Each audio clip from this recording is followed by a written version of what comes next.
properly Oh hear me? yeah, I can hear you. Can you hear me? Yeah, yeah, I Well, can hear you nice and okay, clear. okay. So the first question is, are you sure you want to do this? Do you really want to defend the New Testament? I guess that's probably the first question because as we are seeing, Christians are not able to to debate this topic of the reliability of the New Testament because they see those already existing debates out there as a mistake, never to be repeated. So it's like less than 1% of their debates really deal with this topic. And here you are, a new Christian, and you're left to debate and defend the reliability of the New Testament. Are you sure that's what you want to do?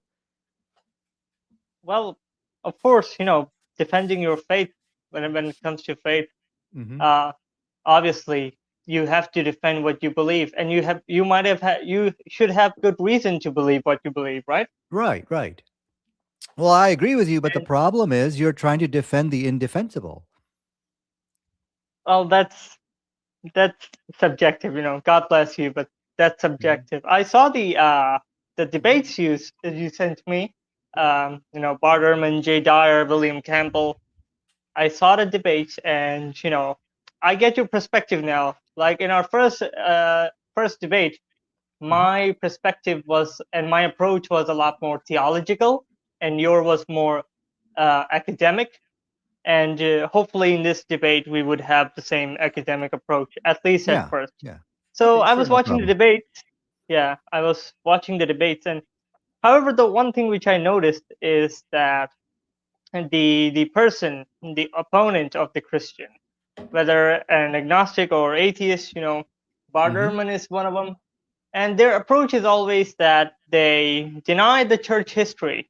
mhm. They overlook the church history. For Right. example, the early church fathers, and basically they deny the whole chain.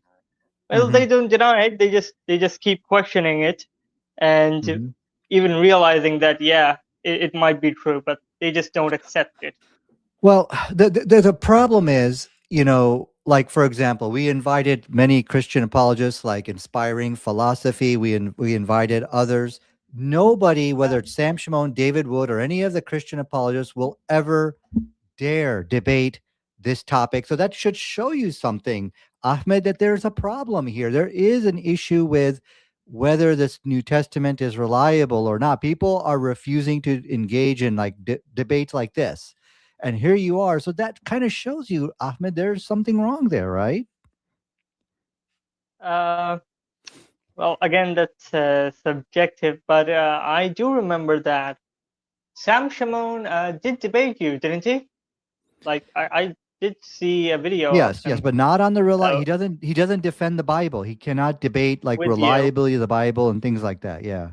Well, the thing is, what I have learned or what I have observed when Hmm. it comes to Sam Shimon is that there are obviously problems with Can, his can, can you give me demeanor. can you give me But 1 minute? Just give me 1 second here. I just gotta yeah, of grab course, something. go ahead.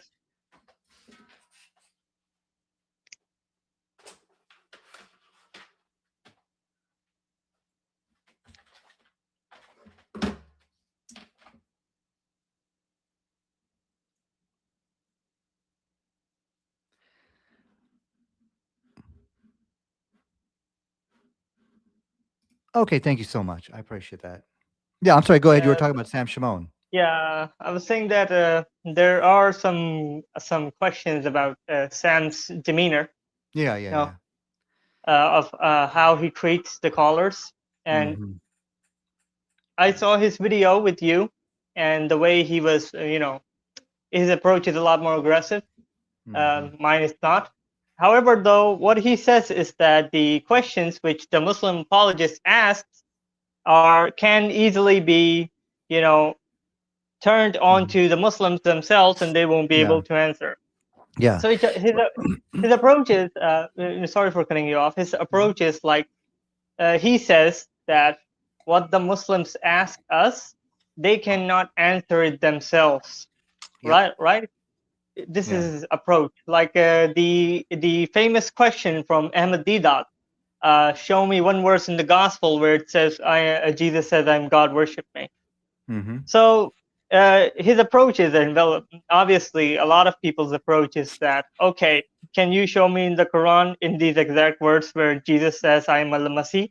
So this is what they do, right? They take the argument, they they take the argument of the Muslims and they turn Mm. it over. So if you have Yeah. a criteria of an argument, you should follow your own criteria. That's Hmm. what they say.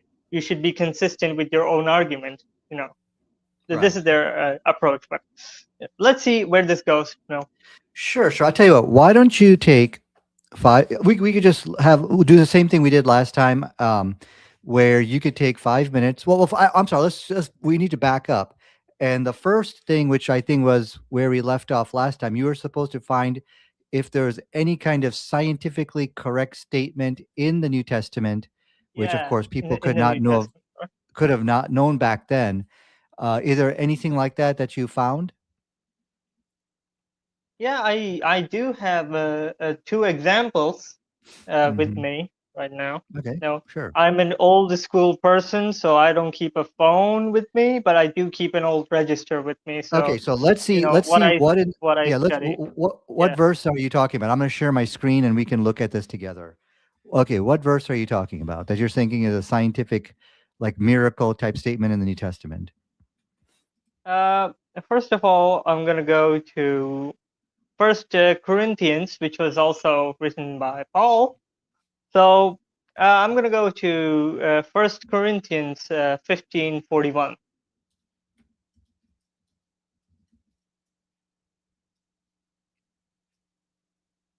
And if you want to know the version is KGV. It Well, can be let's any look at and version, doesn't let's matter. just pull up this. Let's just pull up this verse right over here. Okay, there is okay. So there is one glory of the sun and another Yeah, glory uh, of the moon and yeah, another glory of the star. For one star differ. Let me get that out differs there. from another star Yeah, let i- me. in glory. Okay, so what exactly are you thinking here scientifically correct? So I found this verse and I looked into it, and I looked into the history of astronomy. And I found that, like, this is a passage from the Institute of Creation Research.org. You can go look it up on Google if you want. So it says, to the ancient naked eye, and especially at the time of those people, the time of Paul when this was probably written, to the ancient naked eye, the stars looked identical, only varying slightly in brightness. However, modern astronomy has proven that stars are vastly fundamentally different from one another. For example, in terms of chemical composition, size, temperature, and luminosity, aka brightness. Wait a So the thing second. is, yeah, I am totally confused. This verse is only talking about glory of these things. It's not talking about all the science that you're talking about. I yeah, mean, but are you reading I into the text what's not there? what what I am pointing out here is the last line of this verse, 1 Corinthians 15:41. Let me repeat it for you. So Okay. there is one glory for the sun, another glory of the moon, and another glory of the stars. This verse should have been completed here, but this is where it gets interesting. For one star differs from another star in glory. So this is a distinction between the stars. Like, it's clearly like in the text that one star differs from another. Now the thing is, to the ancient naked eye, In glory, meaning or you the can human eye. literally hold on a second. You can look up in the sky. You can see that like there's one star that's a little bit brighter than the others. And people do have favoritism towards stars, but this has nothing. There is no science. I am looking in this verse. You are interpreting. I think what you're doing, you're reading science into the text. Look, what I'm asking from you. What I'm asking for you, when you claim that the Bible has explicit scientific statements, it should be explicitly written there, like what we saw in the Old Testament. Okay. it should be this. You need to do a better job than this. There shouldn't be all this interpreting into the text. And I think this verse means like this. Glory is kind of like this. Okay. No, no, no. That is not when we talk about things matching up with science, it's got to be explicitly written with no inferences and no interpretation game. Okay. Do you understand that, Ahmed? Yeah, but weren't you interpreting the verse of the Quran with judges back in our last debate? No, no, no, I'm not. I don't play any interpretation game. So no, Or no, no, alcohol absolutely not. causes more harm than good, and you showed me an article on it, but it Yes. wasn't word to word, but it was basically saying the same thing. No, no, no. I don't play any interpretation games at all when it comes to the text. When I say something agrees with modern science, it has to agree with modern science. I mean, it's Okay, got to be explicitly yeah, written. No let me interpretation, glory games, or any of the stuff. Okay. let me grant you that. And however, you can go to our earlier debate and you can look it up. Yeah. So according to you, glory doesn't mean that, difference in glory doesn't mean that they're actually different. Is that what you're trying to say? No, they're different in terms of glory. That's all it is saying. It has nothing to do with any of the scientific stuff you're reading into it. Now, Ahmed, this is like, yeah, silly. Ahmed, but this is sorry for silly. cutting you off. But here's the question: if the stars uh, are similar to the naked eye, only varying in luminosity, brightness, how can one make a severe distinction that one star is different from another star? Because back in the day, Hmm. back when Paul wrote Corinthians, there was no such thing as modern astronomy or studying stars. Stars were basically all the same to people. No. Where's your evidence for it? Go to the Institute of Creation Research. You can look it up on there if you want. However, Okay. you would have to search for it No. because there are a lot So of. you're saying that people believe stars were all the same back then, even though you can look up in the sky and you can see that's not the case. Look, let me help you out. Okay, let's go pull up Google. All right. And let's see if this is did people make differences in stars in ancient times? Okay, let's just go there. Yes, ancient people meticulously categorized the night sky.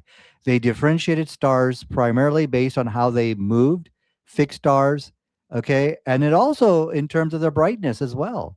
Okay, so this is clearly all very like brightness and color. Did you see that?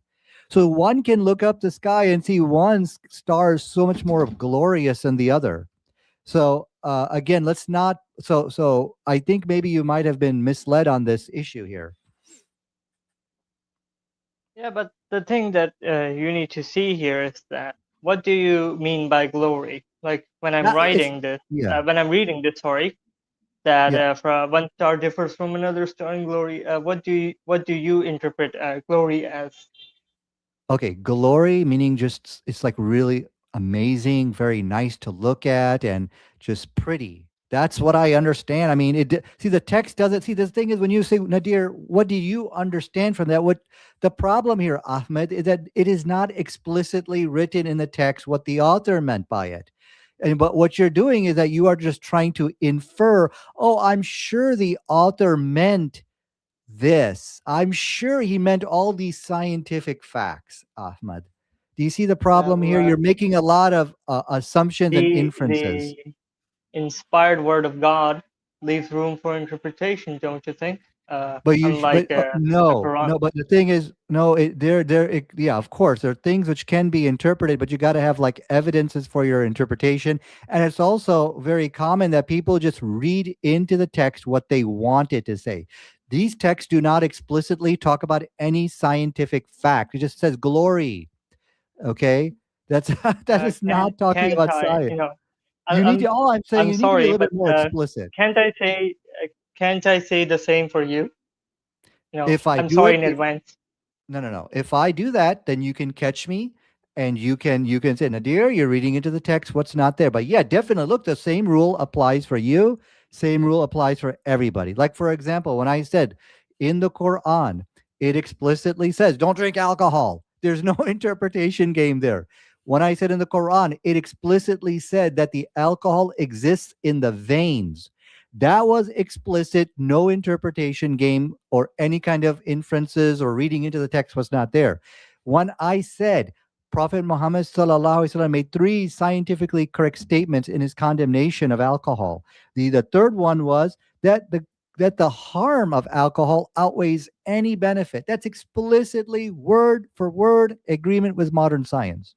So no, I didn't play any interpretation game. I make sure not to. And again, Ahmed, what I always rely on, I rely on others. Like for example, when I take this to agnostics and atheists, do they see what I'm seeing?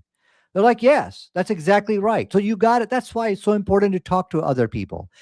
So, like, if you look at the people who have commented on the videos, atheists and agnostics, they do agree. Prophet Muhammad sallallahu alaihi wasallam corrected 6 scientific errors in the Bible. So that's how I know I'm not playing any interpretation game. Ask other people, talk to other people, and say, "Hey, is this really what is being read over here?" So okay, let's move on to the next one because obviously this is clearly not talking about anything explicitly with science. You're just kind of interpreting it in there, Ahmed. Let's give a better example. Okay, do you have any other example? Well, okay then. If you want another example, I will go to First Timothy 7 or Timothy 1:7. Okay. So look it up. And another problem, these are all bogus because Sam Shimon and all the Christian apologists will never endorse what you're saying. They will never make the claims you're claiming, and they will never debate these things because they are all silly, Ahmed. They're not going to want to humiliate themselves by trying to bring up these silly points. But let's go to 1 Timothy. What is it? First Timothy 7, or you can also write Timothy 1:7. Okay. First For Timothy God has 7. not given a spirit of fear. Starts with that. Okay, First Timothy 7. Okay, this is a design. Okay, do I got the right verse? Let me read it for you real quick. For God has not given a spirit of fear, but of power and of love. Does it say that? That's 1:7 should be. Where did you go? Nadir? Nadir? Where did he go? I think it's a connection or something. Uh, okay, this is awkward. Just gonna make my second point.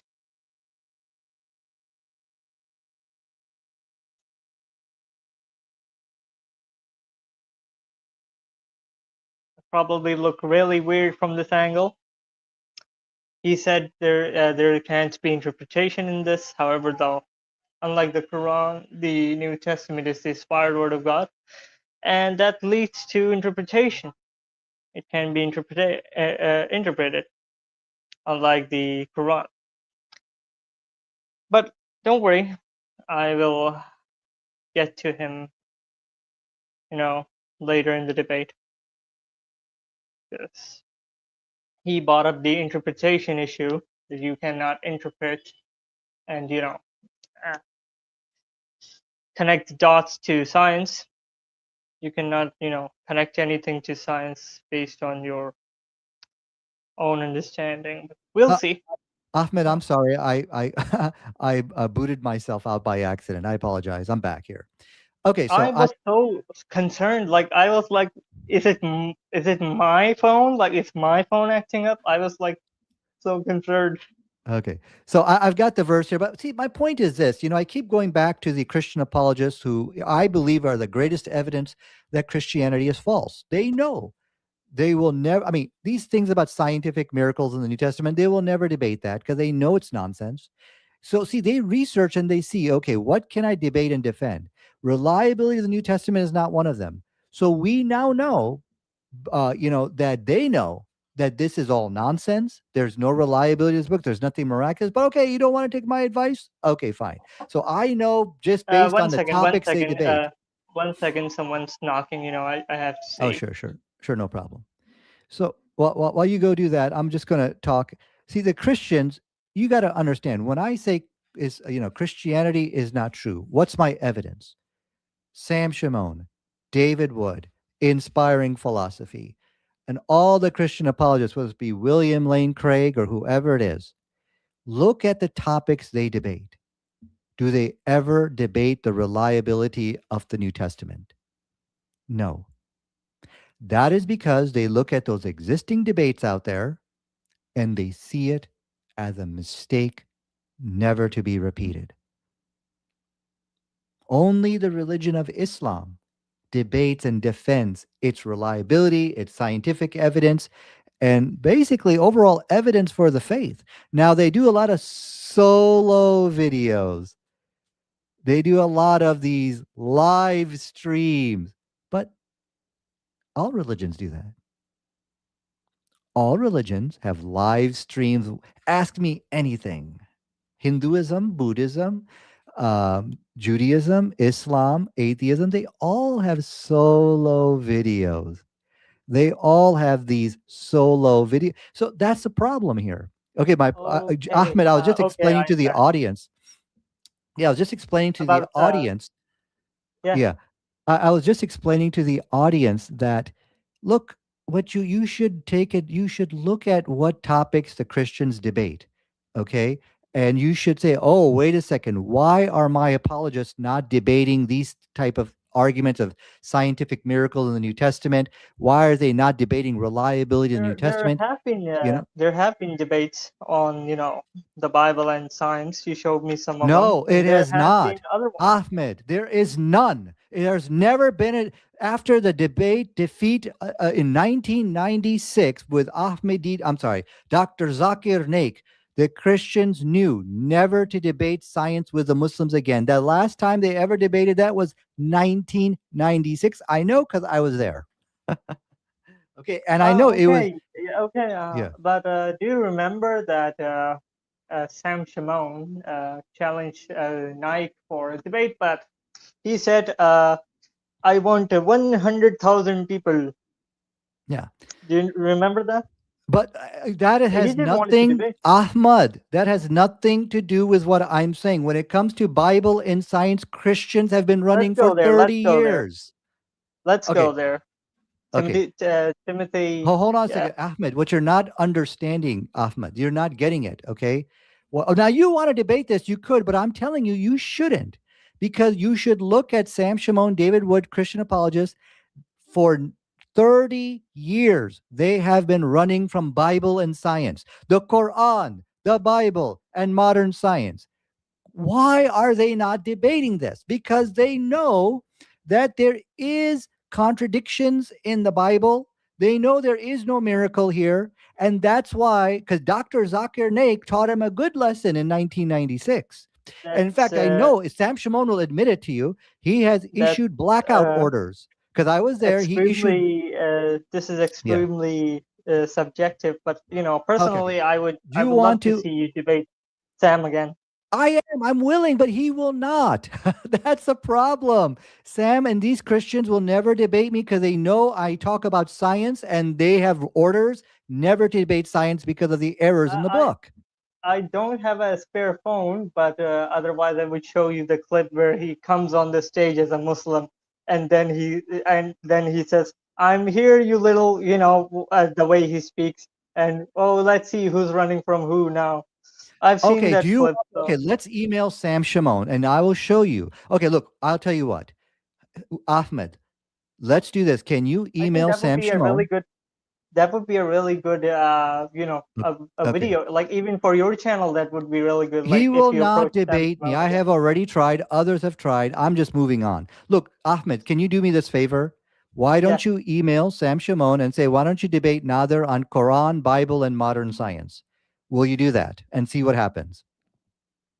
Can you do that for me? I'll do it. Yes, I'll do it for you. But if he refuses, then you have to accept he's a fraud. It's been 30 years now, Ahmed. 30 years this guy has been running away. 30 Damn, years. that's a really big allegation. I hope Sam sees it, you know. Okay, look. I It's you yeah don't have to go there. Let's look on yeah. YouTube. Let's Okay, focus let's go to on YouTube. our conversation right Okay, now. hold on a second. Quran Bible modern science debate. Okay, do you see any debates here? There's one back in Uh, 1996. This is it. That's it. I did see Silly J. Oh yeah, this Yeah, is a Lily solo J. video. Silly This is not a J. debate. Yeah. So, do you see any debates here? My point, look, we can verify right here. Look at these Christian cowards running away from the debate. Okay? There are Can you no read? Christian Can debates. you write? Sorry, no. Can you write uh, debate on science? Nadir Ahmed versus Sam Shimon. Sure, no problem. Quran and science, or There you are know, none. Debate the on Bible, or the science, science. anything in that matter. It can be the reliability of the gospel. It can be the divinity of Oops, I'm Christ. sorry. Yeah, I have okay. I know I have never had a debate with Sam Shimon on this, in spite of me debating him, challenging him many times. Okay, many Muslims have. Okay, so what do you want to do? Nadir, Ahmed, Sam, Shimon, science debate. Let's do that. Okay. Yeah, the Quran and science Yeah. debate on There Quran and are science, stuff none, like that. none. Okay. We did Islam as a religion of peace. That's about it. Uh, okay. So as you can see, I've been Who debating is science with it says atheists. it's that Chris from Speaker's Corner? Who was that? I don't know. Down there, you know. Okay, then let's continue our Okay. discussion, Can you now conversation, debate. admit? Can you now admit that Christians run away from the debate on Bible and science? Can you admit that now, in light of what we're looking at here now? There are no debates, my friend. Only Islam meets this challenge. Look at me. Look at this. Wow. Blah, blah, blah, blah. Science debate. Look at this. Look at all these debates I've done on modern science. Look at all of That's them. There's me just right so there. many. There's so many debates I've done on modern science and slavery and all these different topics. Okay. So scientific, whatever, blah, blah, blah, blah. I'm doing a debate. Is the Quran scientifically accurate? I've done so many debates on science, I've lost track. I even forget who I've debated in the past. All right. My point to you is Let's hope we have more discussions or debates in the okay. future. So what I'm trying to get you to understand, Ahmed, is you can look at the lack of debate on a topic and you can see, oh, this is not a good topic to be debating with Muslims because my Christian apologists will not debate these issues. Okay, you can kind of do these, but so my point here is, okay, look, you want to debate reliability of the Bible, you want to debate science. Yeah, Okay. in light of science, as you wanted, because Yes. your Yes. approach is more academic and my approach is more theological. Well, So I thought well, in this conversation we could have a similar approach. well, all I was hoping is that you would look at your Christian apologist and know, oh, wait a second, there is a problem here. If my Christian apologist cannot defend these topics, what am I doing here trying to defend these topics? Well, Okay. I think doing your own homework is better than just copying an That's fine. apologist. Okay. Okay. Let's get back to 2 Timothy 1:7. What's so miraculous about this verse? Can you show it to me? Yeah, you pulled it up on the screen, right? Yeah. For God has not given us a spirit of fear, but of power and of love and of a sound mind. Now, if you read this verse in itself, it's really simple, right? Yeah. Let me read it again. That was awkward. Let me read it again. For God has not given us a spirit of fear, but of power and of love and of a sound mind. So in uh, this verse says that God has not given us a spirit of fear, emphasis on the word fear, but of power and of love and a sound mind, emphasis on sound mind. Yeah. So this is a passage from uh, PubMed Central, PMC Central. It's a medical institution. So let me read this passage for you. The scientific alignment for this. Here, why don't you share Mar- your screen? Share your screen so I you have a can. register. I have a Oh, register. I don't have a phone. Otherwise, okay, I would. okay, okay, gotcha. Yeah, it's not on my phone. It's on the register. Scientific alignment. Modern neuroscience confirms that severe prolonged fear, again, emphasis on fear, or stress, floods the body with cortisol, which damages the hippocampus, which is a part in our brain, internal part of our brain, hippocampus, and impairs logical reasoning. A calm, a calm emotional state preserve, preserves executive brain function. Let me read it again one more time, the last line. A calm emotional state preserves executive brain function. Now, notice how in the verse it says that for God has not given you a spirit of fear, but of power and of love and of a sound mind, a peaceful mind, you know. And here it says that modern neuroscience confirms that severe prolonged fear, again emphasis on fear, and stress floods the body with cortisol, which damages the brain, hippocampus, part of the brain, and Hmm. impairs logical reasoning. A calm emotional state preserves executive brain function.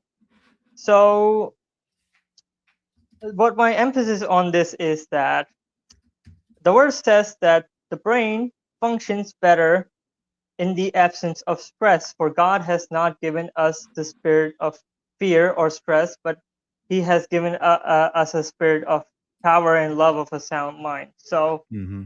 the thing is, in this verse, you can see that God is telling us that, hey, I have not created you, I have not given you a spirit so you would stress and fear and, damage your brain, I have given you a sound mind. I have given you a spirit for a sound mind. And modern neuroscience actually confirms what God says in this verse that yes, indeed, if we fear and if we stress, we're going to damage our brain because we are not Hmm. designed for prolonged fear or stress. And if we Yeah. don't do it, right, if we Hmm. don't fear or if we don't stress, our brain would function better. So that's my point. Okay, yeah. So the problem is the Bible teaches to fear God, even in the New The Quran Testament. teaches to fear God. So The so Torah okay, teaches look. to fear Okay, God. hold on a But second. Hold on a second. fear is Let me. as it's not Okay, like Ahmed, I fear let you isn't talk. stress. Let me Ahmed, clarify. No, yeah, let yeah, me clarify. You made a yeah. good point. Now let me clarify.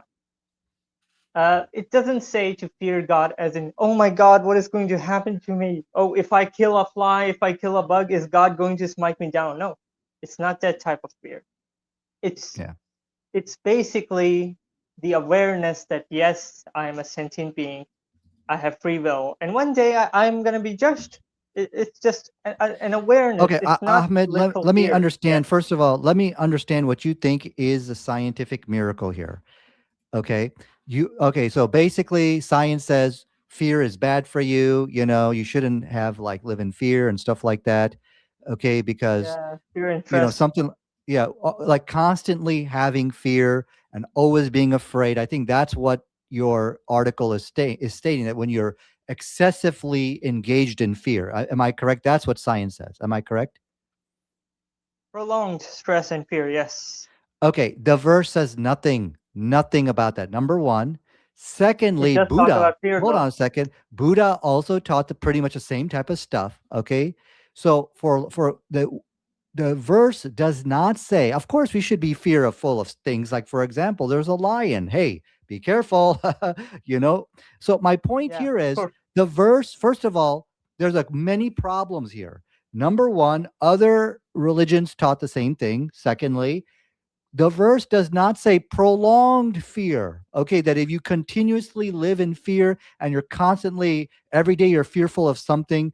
No, that's not what the verse says over here. You're reading into the text what's not there. This is Yes, silly, because Ahmad. it's the inspired word of God and it leaves room for interpretation, unlike the Quran, which is Again, the you're direct making, word no, of no, God. no. This is not what you are doing, is you are Yeah, it's reading science literally into the text. it's Okay, this literally is silly. theologically true. Ahmed, this is Nah, silly. Okay. nah, this is Can not silly. I'm Okay, not so silly, Jay. let's get the article you're talking about. What's the name of the article? I'll pull it up right over here just so we can see exactly. And Like if you can just type in prolonged stress damages the brain, scientific okay, research. You can type along those words, and it okay. might come So up. so yeah, prolonged stress inhibits body's immune response. Okay. So when we go to the You can verse just write over stress. here, the You can verse just write never. stress, and Okay, we should all have some fear, of course, but the verse which you're talking about says nothing about prolonged fear. It says nothing about it's going to damage your body. It says nothing it does about talk it's going about to. fear. It has no. And It says nothing of this, Ahmed. This is silly. so do you want sorry to cut you off, but do you want God to literally say, like, do you want him to literally recite a passage in our Bible that, hey, science says this and I'm saying exactly the same, It's so got to it be must be it's true? got to be word for word agreement with modern science. Like for example, what I showed you. Let me show you an example of what I'm talking about. Okay, just to kind of make. Yeah, in fact, we can go right over here. This is what I'm Yeah, of course. talking about. Word Go for ahead. word agreement with modern science. Okay, so just so that we're not, because what you are doing, Ahmed. Anybody can do. Anybody can reinterpret their religious texts to make it agree with modern science. So that's why I'm holding you to that standard, because I'm also holding myself to the standard. So let me show you what I'm talking about, word for word agreement with modern science, where there's no interpretation game. Okay. Look what it says here. Whoever drinks khamr, which is alcohol, and does not get intoxicated, his salah will not be accepted so long as any trace of it remains in his belly or his veins. There you go. It's the text clearly states that alcohol exists in the veins. Now, notice am I Now, doing any kind of interpretation I'm giving game? you a challenge. Show me Okay. this word from word, like you're asking.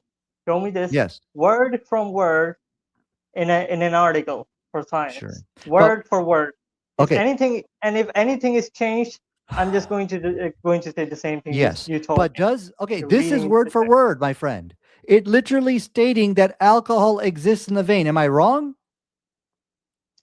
No, but I think the sun setting into a muddy pool is wrong. Well, that's not what we're talking about. You asked me for word agreement. I'm showing it to you. Yeah, go Okay, you ahead. want a better Show the example? article. Is this Show word the for article. word? Go Yes or ahead. no? Is this word for word? Well, I'm just seeing the verse, not the article at this point, so I cannot Okay, really tell right now. okay. Let's look at the article. So let's look at the article here. Here's the article. Okay. It's thanks to Widmar's alcohol's research in particular, the method he developed for quantitative analysis of ethanol, which is alcohol, in small quantities of blood, the Swedish government were able to introduce punishable limit, blah, blah. So the point here in this article, he is the one who discovered ethanol or alcohol existed in the blood. This is explicitly written in the hadith, no interpretation game. But is it word from word, like you were Word for asking me word. before? Yes. Yeah, no, it's not. Go ahead, look at it. It's not Oh word for my God. word. Okay. It's Ahmed, let really me ask. vague. Okay. Ahmed, let me ask you a question. Am I putting any interpretation or am I making any assumptions? If it is, what is it? Am I? You were, yeah, but I'm asking about this. What am No. I making an Look, assumption here? there was talked about the distinction of the stars in First Corinthians, and I showed you the distinction of the stars in But science. everybody It believed in it that it back said then. about Oh it my said God. Well, about no, wait, yeah, wait, it wait, said wait. We're about talking about veins. We're talking about it said word for about word for God has agreement. not given you a spirit of fear, literally the word Okay. fear, and I told you that the scientific alignment for it. Okay. And that's okay. If Let me if it show is you not word another for word, that's example. okay. That's not my Word criteria. for That's your word criteria. agreement. Stop it. Listen what it says. This is science. No amount of alcohol is good for your overall health. Science. Many studies have shown that the overall health risks of drinking alcohol outweighs any benefit. Quran. They have some benefit for the people, but the harm is far greater than their benefit. Now, before you answer, I want you to take a minute, read the text of science and read the Quran. Take a minute to read it before you answer, because I don't want you to give the wrong answer. And then tell me if Let this me is not grant word for you word. let me grant you the fact that it's completely aligned with the hadith, not the Quran, though. or the Quran. I'm Makes sense. asking you about chapter 2, verse 219, Ahmed. Okay, so let me grant you, for example, Okay. just to move this conversation forward. Let me grant you this is true, right? That Yes. means that the Quran is true, right? Yes. No, no, no. No, So Ahmed. You no, asked no, me. I'm not. Pay I'm not going to attention. the Islamic dilemma. I'm not going to that No, no, no, yet. no. I'm not You talking about it. okay? This is Let me not. talk, This is not the topic of the video. Ahmed.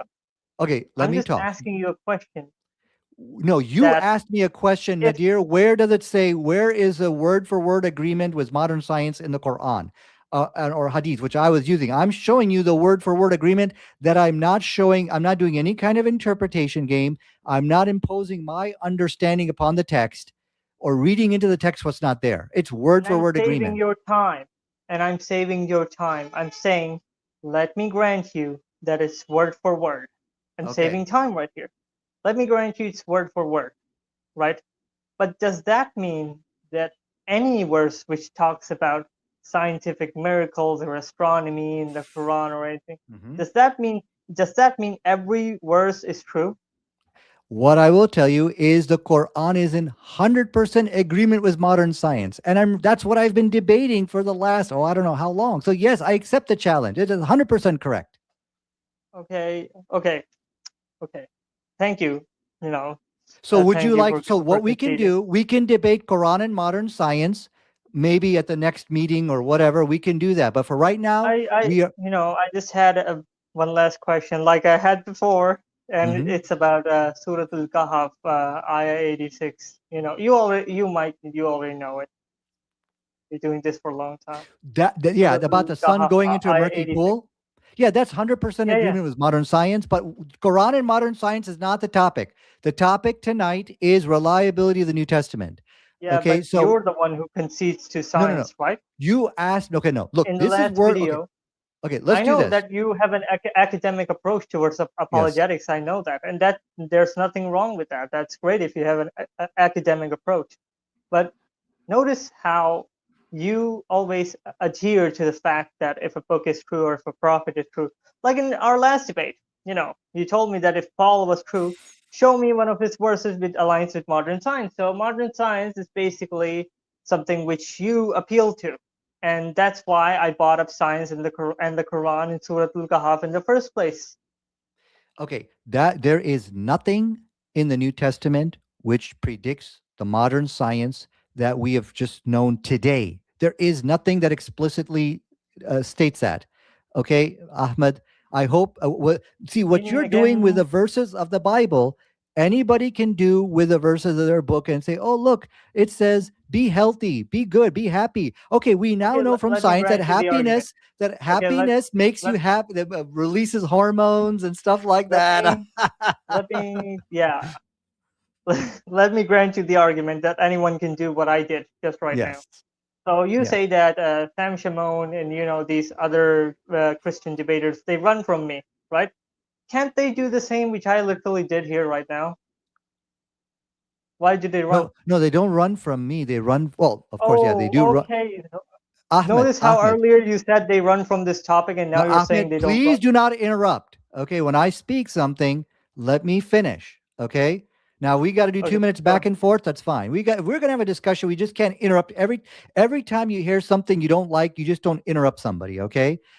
I wouldn't say they run from me specifically. They run from the topics which I bring up, like Quran and science, and and reliability of the Bible, reliability of the Quran. No, they're not going to debate these things because they know that there is no legitimacy to We can talk Christianity. about the reliability of the Quran. It's a really good, Yes, one of the I do. there's a really good book named Abu Ubad's Bidal Quran by Abu Okay, Ubad, let's and it get has a back to lot of scientific lot miracles in of the good New stuff in Testament. there, Let's get including the back to this sheep eating verse. the revelation of the Quran. That's not the topic of tonight's discussion, of today's discussion. Let's get back to Oh, reliability of the really? Bible. Ahmed, can you agree? Look, there's verses in the books like Buddhist scriptures, Hindu scriptures, which says be happy, don't be sad. These verses exist in all these books. And yeah, they are good advice, but that's not what we would consider to be a scientific miracle because, of They're course, it's vague, got to be right? more explicit. They're vague, right? That's what What? you're trying to say, that they're really vague. Vague. Yeah, they're vague. And the thing is this, look, it does not say the verse of the Bible does not say you should not live in prolonged fear. The verse doesn't Yeah, say but that. You're reading into the it's text what's not not vague. there. It's not vague either. It explicitly says if you live in fear, hey, it's bad for you. That's Do not all vague. That's is literal it word for word. it does The not word fear. say if you live in fear. It does not state that in the For Bible. God has not given you a spirit of fear, It's talking about a but a spirit of spirit. fear. Yeah. And what is the spirit of fear? What is the spirit? Okay, Okay, now so you're what? getting into playing interpretations, what you think it means. Okay? Yes, because this is the inspired word of God, not the direct word. It has room Inspired for word of God doesn't interpretation. mean you just reinterpret and make things mean what you want it to mean, Ahmed. Okay, so again, if we're playing by the same rules, you cannot say that Surah Al-Kahf is not talking about the sun setting into a muddy pool, That is even if it's not the clearly topic for talking about the tonight's sun setting into a discussion. muddy pool. Okay, you know what? We are going to move on to this because you know why? Because even the Christians will not agree with you. Because I know I've spoken with Christians and I know this is something Absolutely. called exegesis, and I know Yeah. that So this, that even Christians will not accept what you're saying. So you are basically coming. I want you to notice, Yeah. I want Yeah. you to notice a pattern, right? That Yes. interpretation in itself, interpretation doesn't mean that the text itself is completely different or completely wrong or the book is completely wrong. There is room for interpretation when, especially when it comes to scriptures and you all have all these Semitic languages translated. Obviously, that's why we have the tafsirs. That's why we have the commentaries of the Quran. Al-Qurtubi, Al-Mawdudi, because again, interpretation in itself is not a bad thing. And you cannot just tell me that just because I interpreted the verses of the gospel, hence it's false, and my argument is Hmm. false. You cannot say that because interpretation is universal. Any religion. No, what I'm saying is, I'm not saying it's false. You need to pay attention, Ahmed. What I'm saying is, okay, fine. You want to interpret the scriptures the way you want, sure, but you cannot make the claim that the author of the Bible was referring to the scientific fact which you had listed or you basically read off from the scientific document. You cannot make that claim just based on interpretation. Fine, you want to interpret it, say, I think it means like that. That's fine. That's your personal interpretation. But to claim that the only thing this author meant was the scientific reference that you basically presented, no. Nobody, Okay, even okay, Christians, Jewish, Muslim, will never agree okay. with you on that. Let me grant you the argument that it's my personal interpretation. Let me Okay. grant you the argument. Thank you. Now, if we are on the same page, just making sure we're on the same page. So you say this is my own interpretation that the verse Yeah. say this, right? Says Yes. this. Yes. It's Yes. not the verse talking about it. It's me talking. Basically, this fly is driving me crazy, but whatever. It's me talking, not the verse, right? That's what you're trying to What say. I'm saying is that you are basically giving meaning to the text of the New Testament based upon your own assumptions of what you think it means. Okay, so again, let me, let me And play and, by your and rules. secondly, Let even me if you play were by right, your yeah, rules. yeah, Again, let me play by your rules. You have a criteria, and okay, I say I adhere to your criteria. But again, can you adhere to your own criteria and explain to me Surah Al-Kahf without breaking your own criteria? yes, I could, yes, no Yeah, go problem. ahead. And No, we're don't you not going to dare talk go to about. the No, no, no. interpretation. Also, there's a second thing you're missing, Ahmed. The second problem with what you're stating, what you've shown us inside that verse, I mean, the way you interpret it, these things exist in all religions. In the Buddhist scripture, Hindu scripture, there are things about be happy, don't be sad, and things. So the same teaching exists in all the different religions. So it's not something unique to the New Testament. That's another problem. Okay, then. But you just literally, you know, completely and utterly destroyed the reputation of the Quran by saying this, because a lot of things which the Quran has, other books have also. And you quoted Judges in one of our our earlier streams. Okay. So I don't think that's a good argument for you to use. No, no, what I'm saying is, look, there are good teachings inside all these religions, like be happy, don't be sad. And these things match up with modern science. Yes, you should be happy, don't be sad all the time, and love your parents. And all of this is scientifically correct. I can show you scientific journals Distinction for all of between the this. stars. There is yeah. So no, you're now you're zigzagging, going right back to the star garbage that you've shown us. Okay, no, we've already Oh shown no, you. don't call it You know don't call it star garbage. that is nonsense. I'm going to call the Okay, muddy pool garbage then if you the call the star argument, garbage. Don't do that. you're right. The argument is garbage. Okay, okay. Let's start our discussion on the reliability of the New Testament. We've already conceded that you Yeah, are of just course. basically Go interpreting, you are basically making you could say inferences into the text of the Bible, making it mean what you want. And these things do all exist in other religions. The star argument you mentioned, again, that's we know from astronomy back then, other people have made differentiations with the stars and their brightness, things like that. That was all known back then. Okay, so we've already talked about that. So here's what I'm going to do. You believe the New Testament is reliable. I'm going to give you 5 minutes. Let me and just tell us why you believe the New Testament is reliable, and then we can have like a 2 minute back and forth discussion. Because I yeah, think what okay, here you go. yeah. I'm gonna For start the time right here. Okay, let me know. am I going to speak or is it your turn right now? Sure, if you want, take 5 minutes and tell us why you believe the New Testament is reliable. Go ahead, and I'll Well, just the stop reason you why after 5 minutes. Huh? okay, sorry. No, Go ahead. you know what? You can since you're the host, you can, you can do the opening statement. You want me to? Okay, no problem. Let me just Yeah, get that's some the water least I here. can do to honor you. I've been yelling at you so much that I No, have no, to drink some I water. I understand. These things happen. These things happen all the time. So okay. Okay. There's a comment here. Ohan KWR. I don't know what. Okay, you mentioned. Remember debate with David Wood. I think you're referring to that video clip which has gone viral. Ohan or whatever your name is, it's a hoax, which is another problem. Christians produce hoaxes and put it about on the internet. But let me get started with my 5 minutes. No problem. Okay, Yeah, of I'm course. going Go to ahead. share my screen and let me share my screen here. Blah blah blah blah. Blah. And Bismillahirrahmanirrahim. Okay, so let's go to. As you can see that, let me make that a little bit bigger. There you go. Okay, can you see my screen, Ahmed? Yeah, I can see and I can see a picture in there. It's small. I cannot read what Let me is make. written there, but I can see the picture. There you go. Let me make it a little bit bigger there. All right. Oh yeah, now I Here we can go. read. Apostle Okay. Paul. Oh Okay. Here my we go. I'm gonna God, start. the Yeah, I'm gonna demon start. possessed Yeah. prophet. The demon possessed prophet. Oh my. So Mhm. okay. By the way, this is completely off topic, but do you make these slides? Like Yeah, I made this. Yeah, yeah. this is a really dramatic way to call out Paul, but I like it in a way, and I don't like it in a way, but it's really dramatic, and a good job.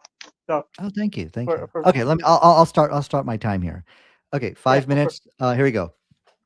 So, the reliability of the New Testament basically relies on the authority of the church because the church said so. So they got all these books which they produce for us, which was about 100 years after they were written is when people actually believed they were Matthew, Mark, Luke, and John. So, okay, why is it? Why are the books true? Because the church said so. Okay, who's the head of the church? A person who claimed to be a prophet named Paul. Okay, now here's the evidence of why Paul is a demon possessed prophet, as I've shown you over here. There are 3 lines of evidence here. The next picture will explain it all. Paul is responsible for the death of 6 million Jews in the Nazi Holocaust, as every Holocaust scholar and Mm, academic has clearly stated. And not only the death of the 6 million Jews, this misery is what his teaching has taught, but for 2,000 years of persecution. Second piece of evidence, Paul is responsible for cleavage Christianity. What is cleavage Christianity? if you look in the world, Christian, they can wear bikinis. They can dress naked, half naked across, the streets. Why? Because of what Paul wrote in his book. He did away with Can the you not show that obligation. to me, Please, please? my 5 minutes. Please do not interrupt. Uh, um, he it's really it goes back to this verse which he basically quoted here, First Timothy chapter 2 verse 9. I also want women to dress modestly with decency and propriety. Modestly in what sense? Are you talking about modesty in terms of not flamboyant clothing, or which is like very expensive clothing? That's what he meant. And so at least that throws in some confusion. Secondly, the problem here, what modesty depends upon your own interpretation. So people interpret what modesty is. Okay. And so Paul replaces clarity with confusion. Is modesty referring to expensive clothing? And that's the problem as Christians. So let's look at the website Got Questions. This is a very authoritative website, from the Christians. Should a Christian woman wear a bikini?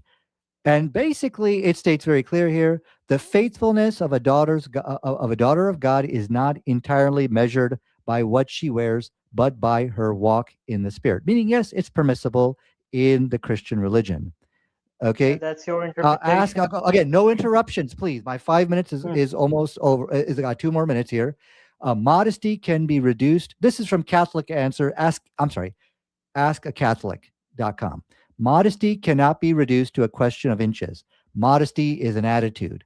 There are modest women, villagers in Africa, who go about with their breasts exposed because it's their culture. So, according to the article, when they asked him, can a woman wear a bikini? Of course. And if you go on the streets inside America, everywhere you will see that Christian women, this is perfectly acceptable clothing for Christians. Okay, to basically wear the type of clothing, and they show, this is called, in English, it's called cleavage. They display their cross. Why? Because Paul did away with the obligation of the law of the past, and also because he really didn't put an emphasis on what he meant by modesty. And there's no like repercussions, meaning, okay, if you don't dress this modesty, which we don't know what it really is, you're going to get punished, or you're going to go to hell, or anything like that. And that's why the Christians allow for bikinis to be worn, things like that. So this is the way righteous good women dress. Now these are not Muslim. I picked a Jewish woman. Okay, this is in Israel. Look at this. She's an Orthodox woman, and you can see this is the way godly women dress. So why did Paul change it? Okay, so he is the one who introduced cleavage Christianity. The third piece of evidence: Paul is responsible for the spread of AIDS. So basically, Paul also did away with the obligation for what's it called, for circumcision. Well, we now know that circumcision is important to prevent venereal diseases. I think up to 61%. I'll find that number for you. So in South Africa today, 1 out of every 4 Christians is HIV positive. So they have introduced a law, or you could say, a program where men can voluntarily be circumcised. So to remove the obligation of circumcision, help spread AIDS. So why is Paul a demon possessed prophet? Because of these reasons. He is the one who brought the Holocaust. And my time is up. So I'll start your time. Go ahead, please.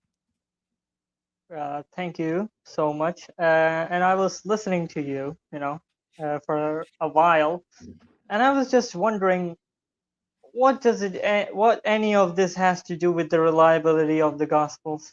But that's okay, we got a little bit off track.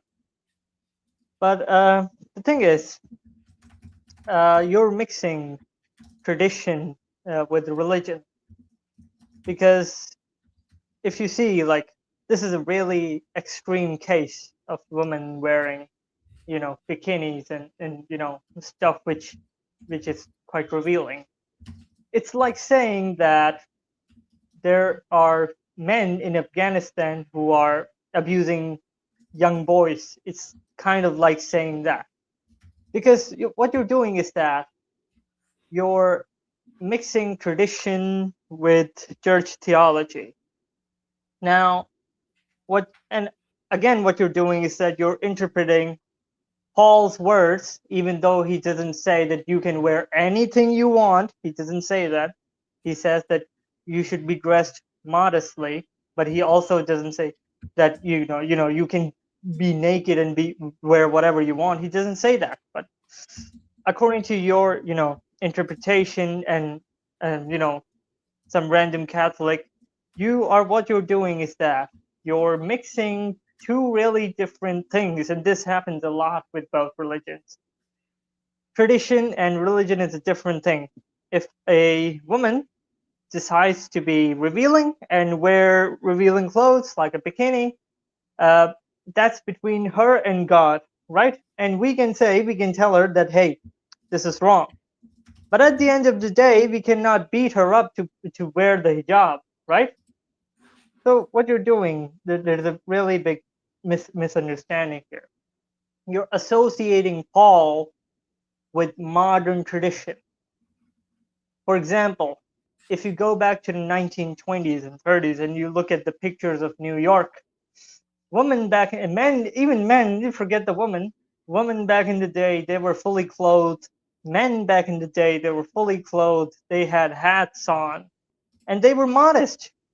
You go further back, you go to the 1800s, you look at the women of the 1800s, American women, the British women, and they had full veils on them. They had long skirts, and everything which you want to see on a modest woman.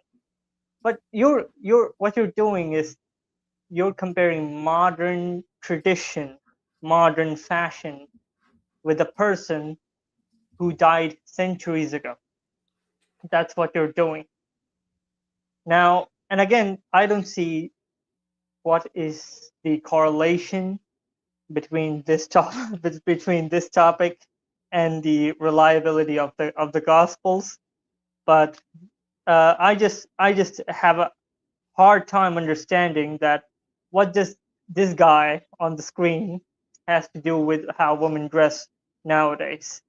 And it's like saying that because of Prophet Muhammad and because of Islam, thousands and millions of women are oppressed each and every day to wear the hijab. It's basically that you're doing basically that, but with Paul as it right now. But when Christians do it, you don't feel good, do you? You say that we're blaspheming against the prophet. Well, you're blaspheming against Paul in the same way by mixing tradition and this person with it. And let me remind you a case. You know, let's grant you the argument that Paul did all this and because of that women wear anything they want. Let's grant you this point, but it's still better than what you see in Islam, especially in radical Islam. I'm not attacking Islam. I'm telling you my personal story. So I was 14 at the time, 14 or 15, uh, and I saw a woman beaten up by her husband. At that time, I used to live in my actual town. I saw her getting beaten up by her husband in front of the masjid, and the imam was just watching. This is my personal story, and there are many other cases which you see on the news, like the case of Malik Zada in Afghanistan, the woman who was said that she allegedly burned the Quran, and 30 men came out of the mosques. They beat her up. They dragged her body, Okay, meters and and that meters. is time. That is Yeah, 5 minutes. exactly what you're doing with Paul right Okay, now. thank you. So let's do, I'm gonna take my 2 minutes. Let's just I think we had a nice rule, 2 minutes back and forth. That way we're not kind of interrupting over each other. So okay, let Is it me, five or two? no, so we're gonna have a discussion, 2 minutes back and forth where we can kind of talk about this. So I'll start my 2 minutes. The reason why I'm actually attacking Paul is because Paul is really the head of the church. He's the one who claimed to be a prophet. He claimed he got some revelation, and then he basically built a church around it. All the church fathers that people use for the reliability of the New Testament, they are all the followers of this alleged demon possessed prophet. So now I made a claim that Paul is responsible for the death of 6 million Jews, and he ushered in unimaginable suffering and persecution of the Jewish people in the world. So let me show you the evidence for that. Okay. Let's go to this one verse over here. First Thessalonians chapter 2, verse 14. It says the Jews who killed Jesus. Okay, Jews who killed both the Lord Jesus and the prophets. So what can go wrong here by accusing the Jews of something called deicide? Deicide is a killing of God. All right, let's go to the Holocaust, United States Holocaust Museum. Okay, it talks about anti-Semitism, Christian roots, the false charge that the Jews killed Jesus. Isn't that exactly what we read in First Thessalonians? Yes, that's exactly what we read over there. So what they're saying here is that this verse created this type of animosity and hatred in people against the Jewish people that it led them to commit the crimes that the Christians did. So the issue here is that the Bible is responsible for this suffering. Let's go to Yad Vashem. Yad Vashem, the Holocaust Memorial inside Israel. If you're ever there, go ahead and take a look at it. It states over here the roots. This is the roots of Nazism. This is a video you can watch. Roots of Nazi ideology. Christian anti Judaism. What is that? That is the Jewish belief that Jews were accused of deicide, rejecting, and the killing of the Messiah. That's the root of the Nazi ideology. Where that come from? It comes from Paul. Go ahead.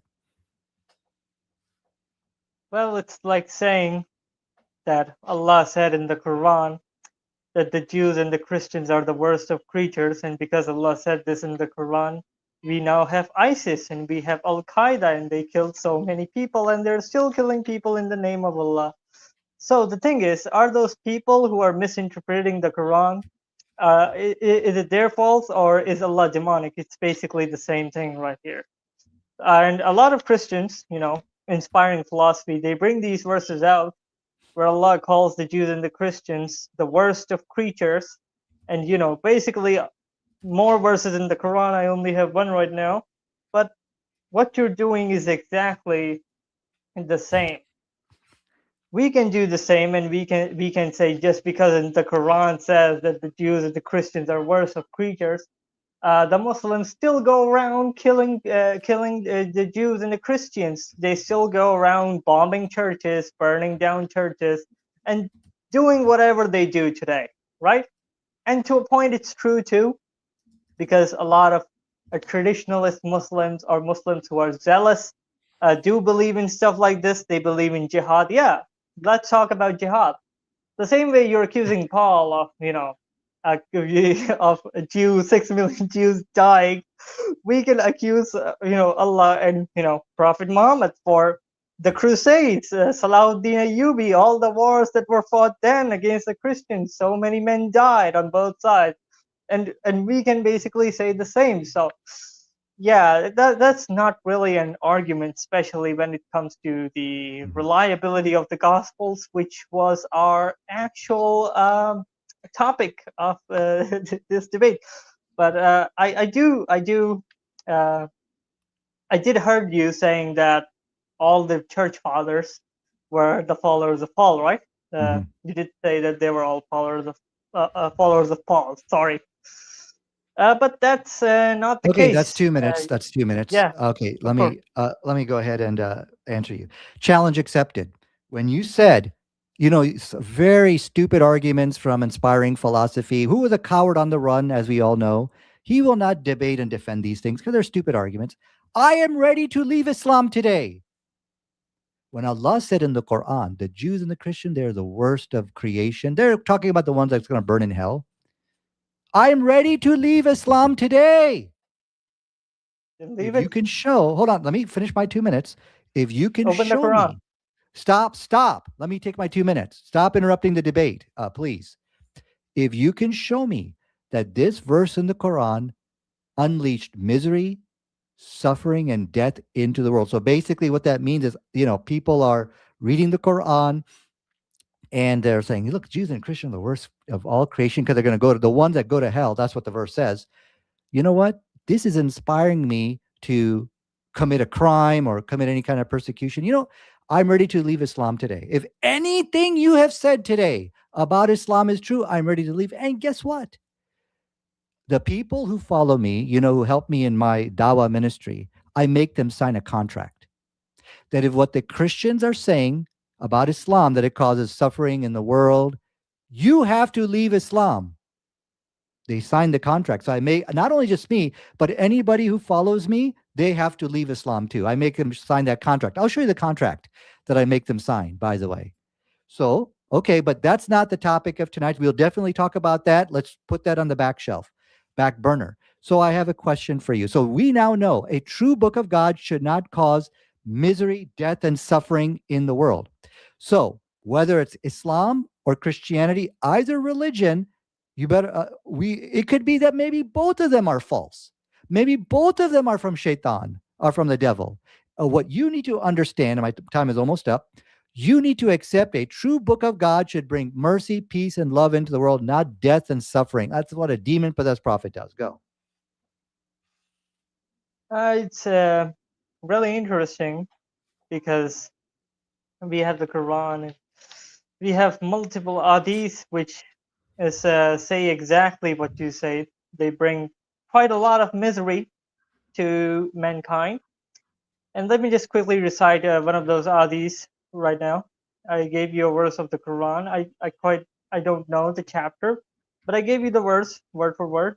Jews and the Christians are the worst of creatures. Let me recite this hadith real quick. So, Sahih Muslim 2662. C. Aisha, the mother of the believers, narrated that Allah's Messenger was called to lead the funeral prayer of a child of the Ansar. Narrated Aisha, I said, O Allah's Messenger, there is happiness for this child who is a bird from the birds of paradise. For he committed no sin, nor has he reached the age when one can commit sin. He said, Muhammad, Aisha, peradventure it may be otherwise, because God created for paradise those who were fit for it, while they were yet in their father's loins, and created for hell those who are to go to hell. He created them for hell while they were in their father's loins. Now, so while in Christianity, uh, children children are spared because of the age of accountability. In Islam, even the children go to hell because Allah already created them for going to Mhm. hell. Do you understand how miserable this is? Do you understand it? Like Allah already made it. Allah already knows who's going to hell, and He already made people for hell, created for hell those who are to go to Okay, hell. okay, He that's your two created them minutes. for hell while they were in their father's loins. This Thank is you, so thank you. bad. Okay, hold on. Okay, so I'm gonna again, I will reissue and renew my challenge. If you can show me anything in the Quran that causes I mean, in this world that brings in misery, suffering, and death, and like we see with the Bible, then I will leave Islam. It's a clear challenge. Telling me about verses of the Quran which you don't like, that's not, that doesn't prove anything. Okay. All you've shown is that you don't like that, what the Islam teaches. Yeah, Okay, that's because if a silly. book, Allow look, my, don't yeah, interrupt, no obviously, interruption, no interruptions, please. So now here's it my called us challenge the to you. worst of creatures 1400 years ago. I That's all I will have to say. leave Islam, and I will leave Islam if you can prove the things you've said about it. And now you have to leave Christianity because now we have a clear, what's it called, criteria for truth here. Blame shifting. You said Yeah, something pretty stupid. You said, just well, people open the miss. Quran. Again, Ahmed, no interrupting, please. We're doing 2 minutes back and forth because so we don't interrupt each other. Okay. Okay, blame shifting. You said something pretty dumb. You said, okay, well, you see, people misinterpret the Quran, like ISIS and stuff like that. This is not an issue of misinterpretation. This is an issue of incitement. It's about a verse which generates and creates hatred, a special type of hatred and animosity in people that causes them to lash out and kill. Okay, which we can get around it whether it's legitimate in the Bible or not, but that's beside the point. But here's how we're going to prove that Christianity is false by one question. Okay, blame shifting, saying, "Oh, so this is not an issue of interpretation. That has nothing to do with what's going on here." Okay, introducing an idea while knowing it will likely cause harm or serious problems, does create some degree of moral responsibility for the foreseeable outcome. True or false? Okay. So, yeah, you could blame the True. believers a little bit or some amount, but you cannot take the blame away from the Bible for the death of 6 million Jews based on this fact here. My time is up. Go ahead. Now, my question is, do you accept what I've posted here for you? Yeah, of course. And jihad is a very good example for that. The Jews and the Christians are the worst of creatures. Go ahead, look it in the Quran, and leave Islam then. Because there are a lot of other verses like that too. In my next discussion, I can bring them up. I didn't want to go down this loophole, but yeah, since we have brought it up, yeah, go ahead. You have jihad in Islam. If you die in the cause of Allah, you go straight to heaven. If you spill your blood in the cause of Allah, like you literally have to die in order to gain salvation. While in Christianity, Jesus died for us for our salvation. But in Islam, you need to die. You need to cause misery to yourself and others. Yeah, don't nod. Don't nod. We both know what jihad is. We don't know what Islamic theology is. So then leave Islam because it's a losing battle when it comes to misery and death and, wars, because Islam is filled with those. Islam is literally filled with them. Look at the history of Islam spread by the sword. Look at the Shias and the Sunnis. How many of them kill each other every single year just because they have a different theology? And I know. Yeah, don't do that. We both know. You cannot lie to me. You cannot lie to me. I'm from Pakistan. You cannot lie to me. I know what Muslims act like with each other. You cannot lie to me. You cannot do that.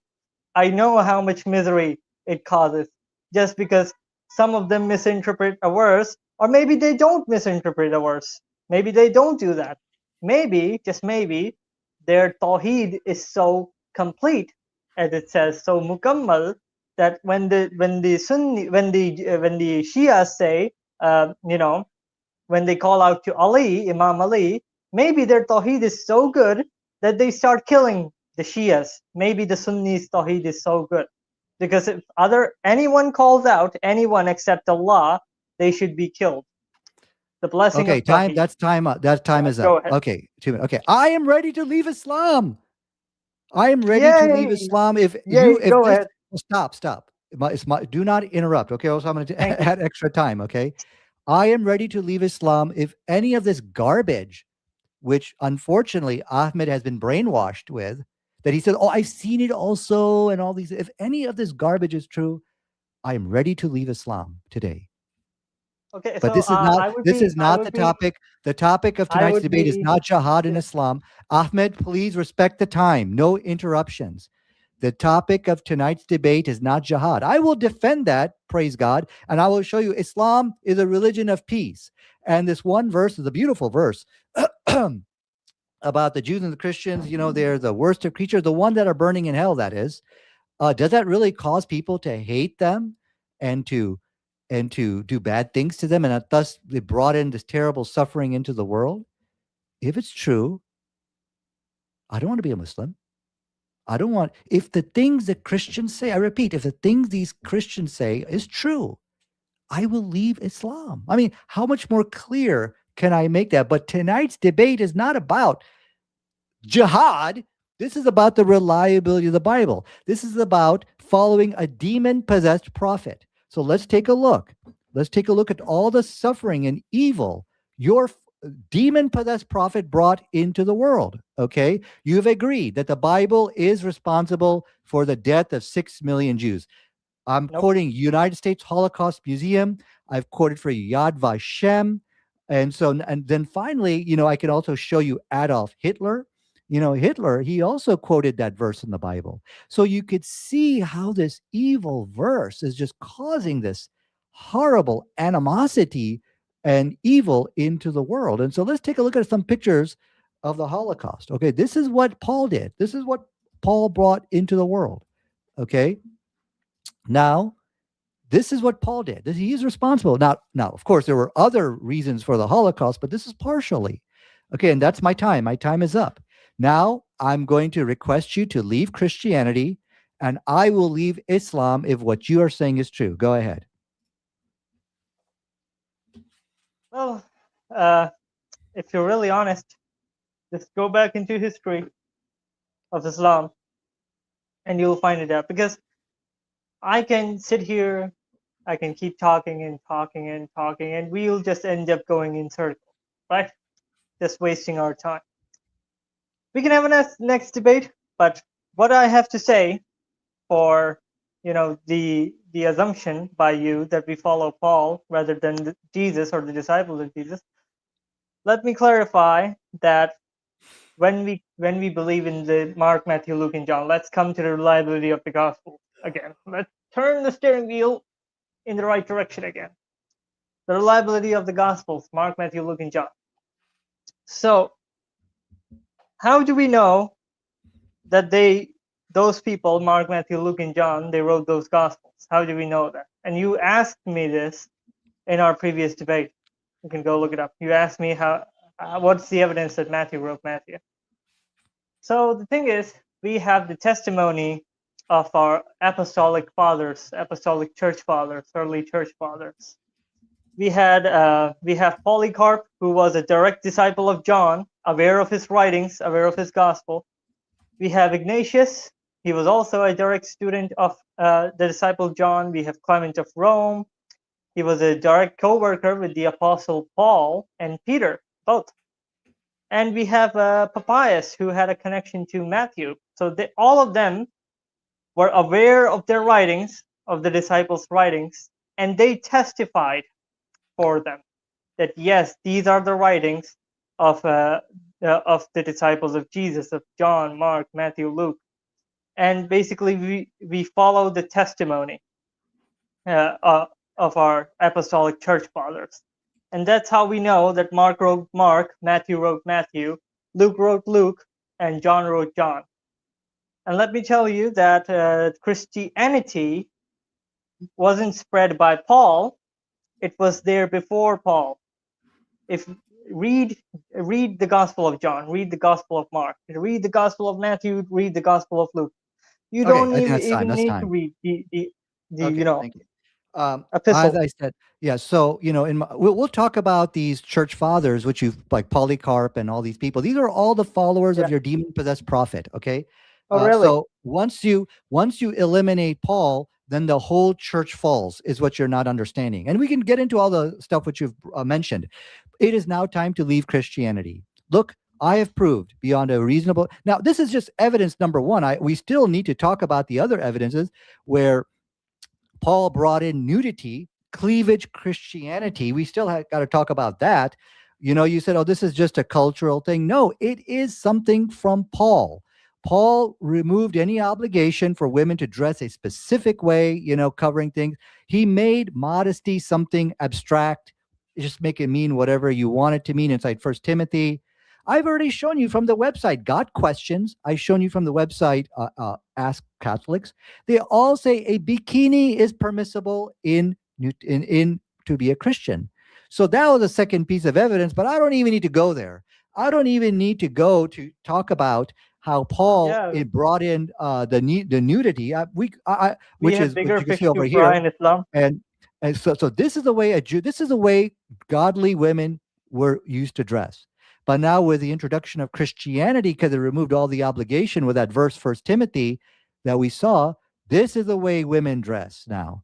So Paul is a father of cleavage Christianity, but we can get into that later. I don't think I need to bring this up anymore because No, don't bring it up. I Please think don't. I think I have Haram, hit a haram. clear. I think I've basically proved my case beyond a reasonable shadow of a doubt that look, a true prophet of God should not be responsible for these pictures. Look at this. This is what Paul brought to the world. This is what Paul brought to the world. Can I not? Okay. Okay. You At and least I it's have not nude agreed. woman. You and I have agreed that this is what Paul has brought to the world. Okay. Like a pogrom. This is another example. I Yeah. will ask you that I will Can ask you you to real please quick? Sorry leave for cutting you off, but Christianity. can you real quick look up all the churches which the Muslim mobs burned down in Pakistan? This is not the topic Neil, of the look at their discussion. pictures. Come on, look at their Okay, pictures, so I can say no. the same about your Then prophet and your I God. already told you I will leave Islam is what if what you are saying is true, then I will Look leave. at No the problem. pictures. Look at the pictures. Just First search up you ISIS. Search up okay. 9/11. Go ahead. You can First search anything. first you must leave Christianity, then I will leave Islam. That's how it's going to go. Okay, you go first, then I'll go next, okay? We So go both ahead. sound like paupers. I want you now to renounce this demon possessed prophet, which I believe I've proved. He is a demon possessed prophet that you are following. So now I'm going to give you your 2 minutes to please come forward and renounce this demon possessed prophet. It was Paul who's responsible for this. Go ahead. Let me start your time. I'm sorry. Go ahead. There's your 2 minutes. So I would start my closing statement with saying that a lot of Muslims think that Paul bought Christianity, and their own Quran, Surah Saf, Ayah 14 says that we aided the true followers of Jesus. Now, if Paul was a disbeliever, then Allah aided the wrong person. Sorry. And Allah also says in Surah Al Imran, Ayah 55 of the Quran, that, O Jesus, I will take thee and raise thee to myself and clear thee of the falsehoods of those who blaspheme. I will make those who follow thee, Jesus, superior to those who reject faith Mhm. to the day of resurrection. Then shall ye all return unto me, and I will judge between you the matters wherein ye dispute. A beautiful verse, a beautiful promise by Allah. So sad to say that Allah was just not prepared for Paul, because Paul, who is a mere human, completely overthrew Allah and threw Allah in the dustbin and completely overpowered Allah and hijacked Christianity and hijacked the true followers of Jesus and killed them and everything. So, yeah, thank you for telling me that Allah is powerless when it comes to Mhm. the corruption of Paul. And thank you for telling me that the real disciples and the real followers of Isa ibn Maryam are no longer here because Allah failed to protect them. Yeah, Mhm. that's my closing statement. Well, I think you're closing right now because you're running. I think that's what's happening right now. Yeah, I will address, and I'm sorry, let me start my time here. Okay. Yeah, I'll address the issue which you raised about the Quran. Fair point. I said I was going to do that last time, and I never Yeah, did go it ahead. today. So yeah, I will address that, and I apologize for not addressing the verse in the Quran which I promised to do. But Yeah, go to the Ahmed, commentaries, okay, and Ahmed, it's okay, even stop. worse there. Ahmed, you need to understand that when Go we ahead. engage in debates, we cannot interrupt each other during our time period. Okay. I hope you understand that. Okay, Ahmed, I do believe this is game over for Christianity.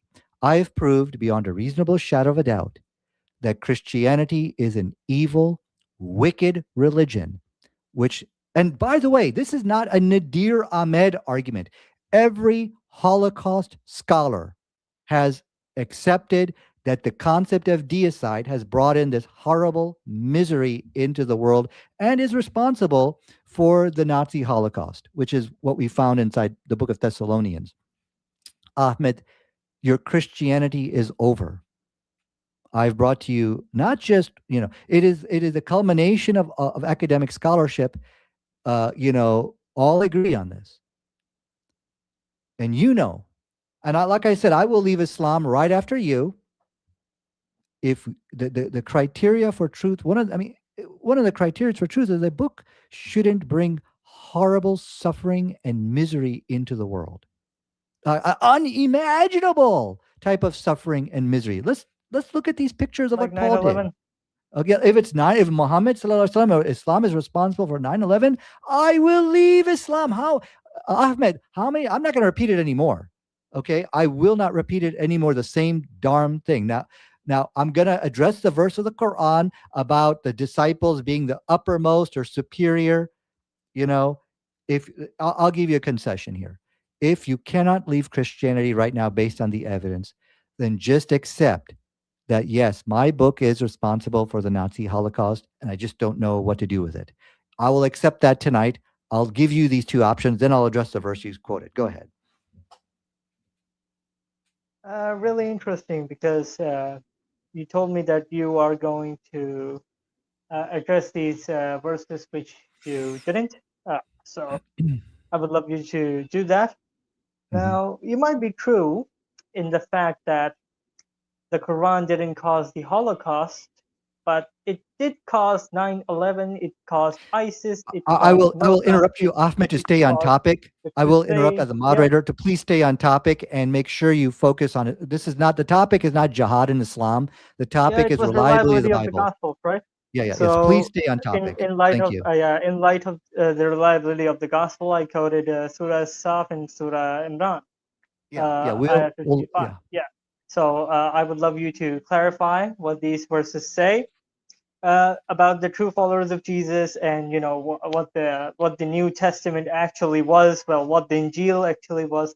I would love to uh, be clarified by you on that. Mhm. So you can go ahead. Okay, thank you. All right. So I'm going to go ahead and address the verse, but I will ask you, you're being cornered here, Ahmed. You can't run. You got to leave Christianity because I have argued a conclusive death. I've given a death blow to the religion of Christianity. It's not the peace and love that you think it was that you were sold on. There's something very evil about this religion. Now, you're not in America, but I can go to any Jewish synagogue. Any Jewish synagogue. It's a challenge. And this is for any Christian with a video camera and speak with any rabbi or any Jewish scholar. They will agree with everything I said. They won't agree with demon possessed because I don't think they believe in demons, but they will agree the New Testament has brought this horrible suffering and death into our lives. Every Jew, well, I wouldn't say every Jew, every learned rabbi, scholar will accept that. And we'll look at some references on that as well. Okay, here's the verse which you're quoting. Chapter 16, verse 14. It said Yep. about the disciples of Jesus that we will make them believers against the enemies, so that and they will prevail, basically. And so if you look, it's the Christian, it's the Christians, the followers of Paul who prevailed. So what's the problem here? Well, first thing you need to understand that in the Quran, in chapter 5 verse 111, the disciples are identified as Muslims. Bear witness, we fully submit. Basically, well, the word there is actually Muslimun. As you can read the Arabic there, they're saying, Yeah, look, that's we are okay. Muslims. Yeah. Please, no, yeah, yeah. So we need to understand there were three religions there: Judaism, there was Islam, and then there was Christianity. Christians did prevail in what they wanted to achieve, which was building churches, spreading the demon possessed gospels. They succeeded, yes. But also, you need to understand that the Muslims also succeeded. They succeeded in many ways. One way is that they succeeded in saving Jesus, peace be upon him, from crucifixion. That was their job, to save Jesus. And in First Corinthians chapter 15, verse 14, it says, and if Christ has not been raised, our preaching is in vain and your faith is in vain. So, yes, they made Christianity in vain, and thus they prevailed by saving Jesus. Go ahead. Okay. Beautiful connection. However, though, you threw Ibn Kathir and Al-Qurtubi under the bus by saying that it was ultimately about Muslims, that they were identified as Muslims, because according to these two Islamic commenters, they say that it's about the early Christians uh, who uh, who were immediately following Jesus after he was raised up. So the thing is, I get your refutation, but there's even more confusion now, because Tafsir al-Qurtubi and Ibn Kathir, they are Muslim commenters too. They say something different, and what you're saying is basically from the Tafsir al-Tabari and Tafsir al-Mawdudi, which it's basically it says that it's about the ultimate fulfillment through the advent of Islam. Like you Mhm. said, they were Muslims. But here's more confusion right here, because two of the commenters, and they're very renowned Muslim commenters, Tafsir Ibn Khatir and Tafsir al-Qurtubi, they have a different point of view about this verse. And Tafsir al-Tabari and Tafsir al-Mawdudi, they have a different point of view of this verse. So the confusion just gets deeper. Is this verse about those people who immediately followed after Jesus? Is this verse about pointing? Is this verse pointing to the Muslims? What is this verse really about? And really, that's not even the biggest problem. The biggest problem is that, and the Quran says that at a point, the Quran makes it clear that at a point they were true followers of Jesus, right? Do you agree with that? That the Quran says that at one point there were true followers of Jesus. It's okay, right? But it really just leaves us there, wondering, pondering, who were Okay, that's they? that's your Who 2 were their minutes. lives? That's your 2 Yeah, what minutes. were their Thank you. lives? Thank you so much. What did they Okay. believe? So, okay, you're kinda running away from the first challenge. You have to leave Christianity or at least acknowledge that the New Testament What kind of does challenge is cause that? misery, Let's do a suffering, and let's death. do a Okay, Ahmed, yeah. no, let me take my 2 minutes. Like, let me take my 2 minutes, please. Okay, you gotta first accept I've put you in a kind of like a checkmate position where you know you're checkmated. If you ever played shatranj, chess, if you've ever played Yes, chess, yes. you can understand Oh when you're no, in a checkmate. you're Okay, you're playing chess. I'm playing okay, checkers. okay. So let me continue. Now, you see, you are in a checkmate position here, and you're trying to get out of this checkmate by appealing to the Quran. No, you are in checkmate, and it is game over. Okay, but let me just first very quickly address what you are saying. You're saying, well, the commentaries raises and introduces all this confusion. I am clarifying the confusion for you. That's my job. So, my job as a Muslim apologist is to take all the commentaries and what people have said and break it down into an easy peasy, lemon squeezy way for you to understand. I am telling you that there were three religions, okay, Islam, Judaism, and Christianity. The Christians prevailed. That's fine. They prevailed in what they wanted to do, but the Muslims also prevailed in what they wanted to do, that they saved Jesus from from crucifixion, and that invalidates Christianity. So they prevailed over the Christians. So there you go. There's a perfectly understandable, no confusion explanation. So take it. Okay, don't tell me about, okay, well, the commentaries are confusing. Sure, they're confusing. They confuse me a little bit too. But let's get back to the challenge, Ahmed. I'm going to challenge you right here in front of everybody. Just stop running away. Stop. There's nowhere to run. Okay? If you think, okay, well, he'll forget about it, I won't. Either you leave Christianity or you acknowledge that, unfortunately, that my book has caused a Nazi Holocaust, and unfortunately I have no explanation for why that is. And make some kind of reconciliation here, okay? But just stop running away. So many people are going to be watching this, Ahmed. They're going to see you keep running. It's going to look bad. Just be We both honest know and who's address the running. argument. Okay, go ahead. Now address the issue about the Nazi Holocaust. Go ahead, please. Yeah, it was done by the funny mustache man, not Paul. And however, though, I can say the same for Islam, but because he's pointing at Paul for what Adolf did, I am going to point at a certain person called Mohammed for what Al Ah- Qaeda, ISIS, Ahmed, I will Mossad, ask for you everyone. to stay on Don't cut me topic. off now. Okay, But now as a moderator, I will let me ask for finish you to my stay on argument. topic, please. You're This doing the topic same is not thing, jihad in and Islam. when I'm returning your argument to you, you have a problem with that. Okay, I just asking you to So stay yeah, on topic, please. yeah, and the thing is, if he says and Nadir Ahmed, obviously he's my elder. I respect him for being my elder, but according to him, obviously, and he says, the articles he showed me that Paul caused the the what do we call the Jewish uh, massacre or genocide, Holocaust, whatever. Mhm. The Christians can do the same, really, because now it's not an argument. It's just it's a really it's an argument which is multi-directional, you know, multi-directional argument, and I don't see how the crucifixion or resurrection of Jesus or Jesus being divine has anything to do with what happened with the Jews in the Holocaust. I don't see a correlation there. Our original title was The Reliability of the Gospels. I don't know what is the correlation between the Holocaust and the reliability of the Gospels. I'm just utterly confused.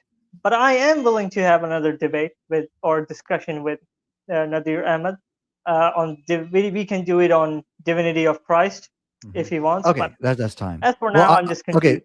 I think what needs to happen next, we need to do a debate on jihad in Islam, talk about ISIS and 9/11 and all that stuff. Because if it's true that Islam brings terrible suffering, like what we saw here with whatever, I will leave Islam.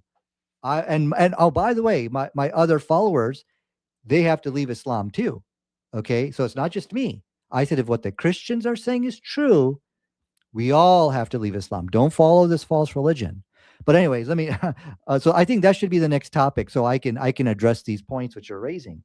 Okay, I'm sorry. Let me start my timer here. Reset. Okay, here we go. Okay, so the problem is, you said I just don't see it. I just don't see how this caused all this problems. Okay, I'll walk you through. Yeah, because I know, because the problem is you've been brainwashed by Christian propaganda, and they didn't tell you about these things. Now I'm telling you about these things. Okay, here's how it works. This is the Anne Frank house right here. Okay. She had a very good article on this. She said the Jews in Europe have been discriminated against and persecuted for hundreds of years, often for religious reasons. For starters, they were held responsible for the death of Jesus. Why? Because that's what the Bible teaches in First Thessalonians. Okay. First Thessalonians chapter 2, verse 14. The Jews who killed Jesus. You quoted the mustache man, Hitler. Let's go to Adolf Hitler. He wrote a book called Mein Kampf. Here's what he wrote. And his mentality is as a foreigner to a true spirit of Christianity, as his character was foreign, blah, blah, blah, blah. But he said and the founder of Christianity made no secret indeed of his estimation of the Jewish people. When he found it necessary, he drove those enemies of human race out of the temple of God.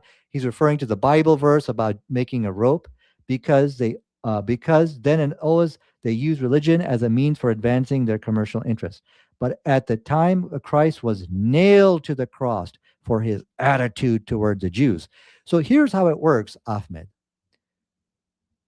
This verse created a lot of anger, hatred, a special type of hatred and malice.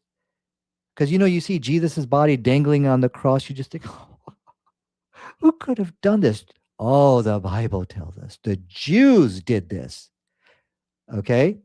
That's how it starts generating this hatred and animosity in the people. So that's how it works. So now that you know, I will ask for you to please leave Christianity. Again, leave Christianity, because we see it's false now.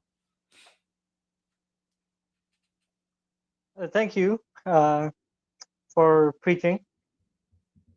The original topic was the reliability of the Gospels, and our debate is I don't even 1 hour 42 minutes, and you're quoting Mein Kampf in a debate in the reliability of the Gospels.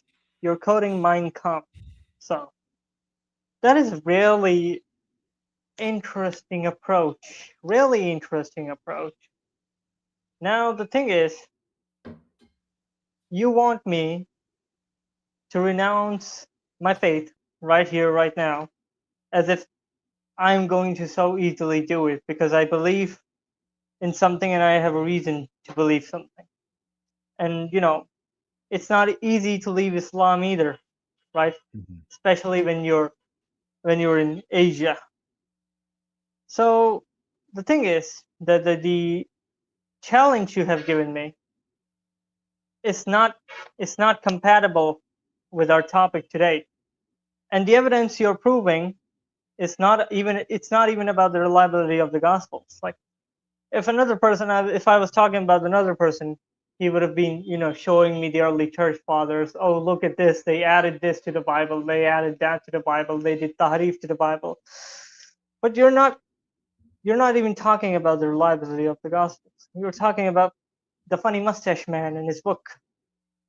And yeah, basically saying that it all happened because Paul wrote it.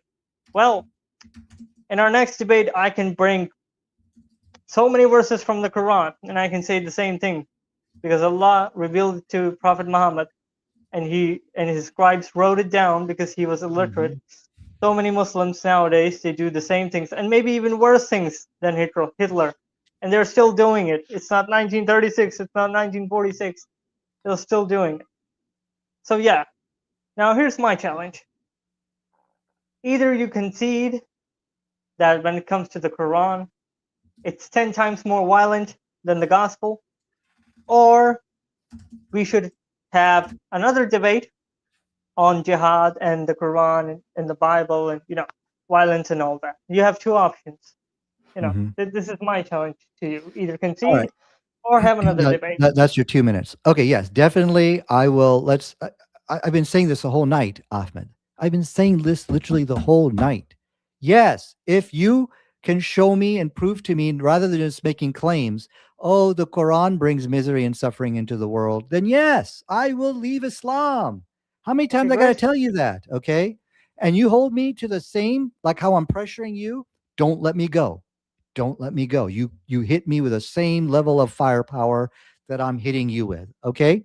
Now you keep saying, well, what does this have to do with the reliability of the New Testament? Paul is the head of the church. He is the prophet who falsely claimed that he was an apostle. That's not what he is. He's an alleged prophet. And I'm showing you he is an evil, wicked, sinister man who is responsible for the death of 6 million Jews. Not my words. It's written right there on the United on AnneFrank.com. It's written on the United States Holocaust Memorial. It's written on Yad Vashem Holocaust Memorial. It's Paul who is responsible for that. That's how this relates to the reliability of the New Testament. So what I'm doing, I'm just going after the very head of the church and knocking him out. So that way we don't have to talk about Polycarp and the demon possessed church fathers who spread AIDS to everybody. You know, Okay. uh, And so hold on a can second. I speak I'm now? almost done. I got 30 seconds. We still haven't talked about how circumcision protects people from HIV. That's 61%, I think, protection rate. Paul did away with that. So this is yet another evidence to show he's a demon possessed prophet. So now in Africa, 1 out of every 4 Christians, they are HIV positive. Why? One of the reasons is because they are not circumcised. Why? Because of Paul. So now how do you answer the issue of AIDS? Go ahead. Before I answer the issue of AIDS, I would answer the issue of you saying that the demon possessed, allegedly, church fathers were all followers of John, right? If you look at church history, you'll see that Polycarp was a direct disciple of John, not Paul.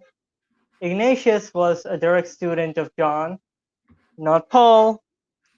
Clement of Rome was a co-worker, and he was associated with Paul, but he was also associated with Peter.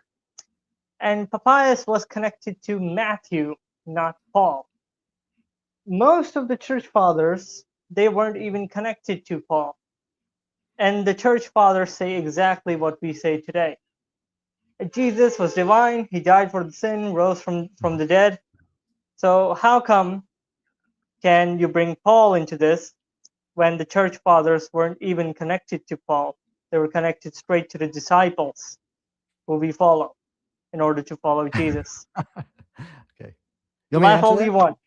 Yeah, Yeah. go ahead. Okay. Thank you. Let's get into this bakwas of the or church that, oh, I am the Oh no, no, no. disciple If you of the, use okay. that word, if you use that word, I'm gonna start, and I They're don't claim want to start. Okay, Yeah. I'm saying the claims of these people is bakwas. But let me go ahead and start my 2 minutes. Okay, now I'll address you about this. These people made claims that I was a disciple of John, and yes, of course, the church fathers did make these claims, but that's all they are. They're just claims. Everybody made these claims. Here, let me explain. Okay. Let's share. Hold on. Okay. Let me take my 2 minutes. Let's Yeah, look. yeah. There Sure. were many churches which arose after Jesus left this earth. Let's look at the Ebionite church over here. Okay, the Ebionite church viewed Paul as an apostle, uh, and rejected his. They basically rejected Paul. They did not believe in the divinity of Christ. And guess what? They all made the claims of apostolic authority. Oh, I got this from John. I got this from, it was a dime a dozen. Let's read from the scholar Dr. Bart Ehrman in his book Lost Christianities. It says all were uh, okay. Where did he write? Let me, yeah, okay. Actually, is this what he? I think this is what he wrote over here. If I got my references right here, okay. He's talking about the pseudo anonymous books. Okay, books which have been forged to claim that they're from Peter, stuff like that. All four kinds of books were in wide circulation in the early centuries of Christianity. All were claiming to have apostolic authority. They're all making the same claims. All the churches said the same thing. We got this from the disciples of Jesus, okay? To settle disputes over what to believe and how to act. Ebionite church, all the church who didn't basically claim this, I guess should be the question. Dr. Richard Carrier wrote a very good article on this. He said the kooks, and basically this is back in 1998, the kooks and quacks of the Roman Empire. He's talking about the church fathers. He says there is abundant evidence that these were times replete with kooks and quacks of all varieties, from sincere lunatics to ingenious frauds, even innocent men mistaken for the divine. And there was no end to the fools and loons who would follow and praise them, like what we see today. So telling us that, oh, these guys had apostolic authority that claimed it, that doesn't prove anything. Okay. Let me play your game for a while. Uh, did Muhammad claim that he was a prophet of God? Let me, since you're bringing all these arguments up from an agnostic who also says terrible things about Islam and the Quran, let me, you know, let me play the same game. Prophet Muhammad said that I'm a prophet from God. Zero eyewitnesses in the cave of Hira, right? If I may interrupt, stay on Manuscripts topic. burned, Ahmed, you're off manuscripts topic. burned. Let me talk, please. I Adam, love I'm you. just telling you, Let me please stay on talk. topic. Okay. Manuscripts burned by Uthman, the third Khalifa of Islam, not the first, not the second, the third Khalifa of Islam. Manuscripts upon manuscripts of the Quran burned, and he compiled and rewrote the Quran, under the team of Zaid bin Thabit. Yet you still believe in it, don't you? Can you show me any prehistoric uh, manuscript which says that Abraham and Ishmael built the Kaaba or anything like that, apart from Quran and Hadith? And even in the Hadith, like once I quote Fidal Quran, you'll see what I'm talking about. Let me ask you: you believed in the Quran despite all these facts, right? And the same people, Bart Ehrman, you're appealing to, the same person says that Jesus was crucified and Islam is a false religion and it's also a demon possessed religion. The same person says that. The person you're using in order to defend Islam is the person who is against Islam, who proves his argument against Islam too, because he's an agnostic, right? At the start of the debate, I said that what the agnostics do and the atheists do is Okay, I that think they that's deny time. church That is history. time. That is time. Okay. Yeah. So, one of the things I'll just issue, kind of a warning to you, Ahmed, to please stay on topic. It seems like when you get stuck, you go to Islam, but I need you to really, debate and defend the New Testament, regardless of whatever Islam teaches or not. You gotta focus on this book. And it seems like when you get in trouble, you start talking about jihad or whatever these other issues are. Okay, so let's get back to the topic. I'm going to take my 2 minutes.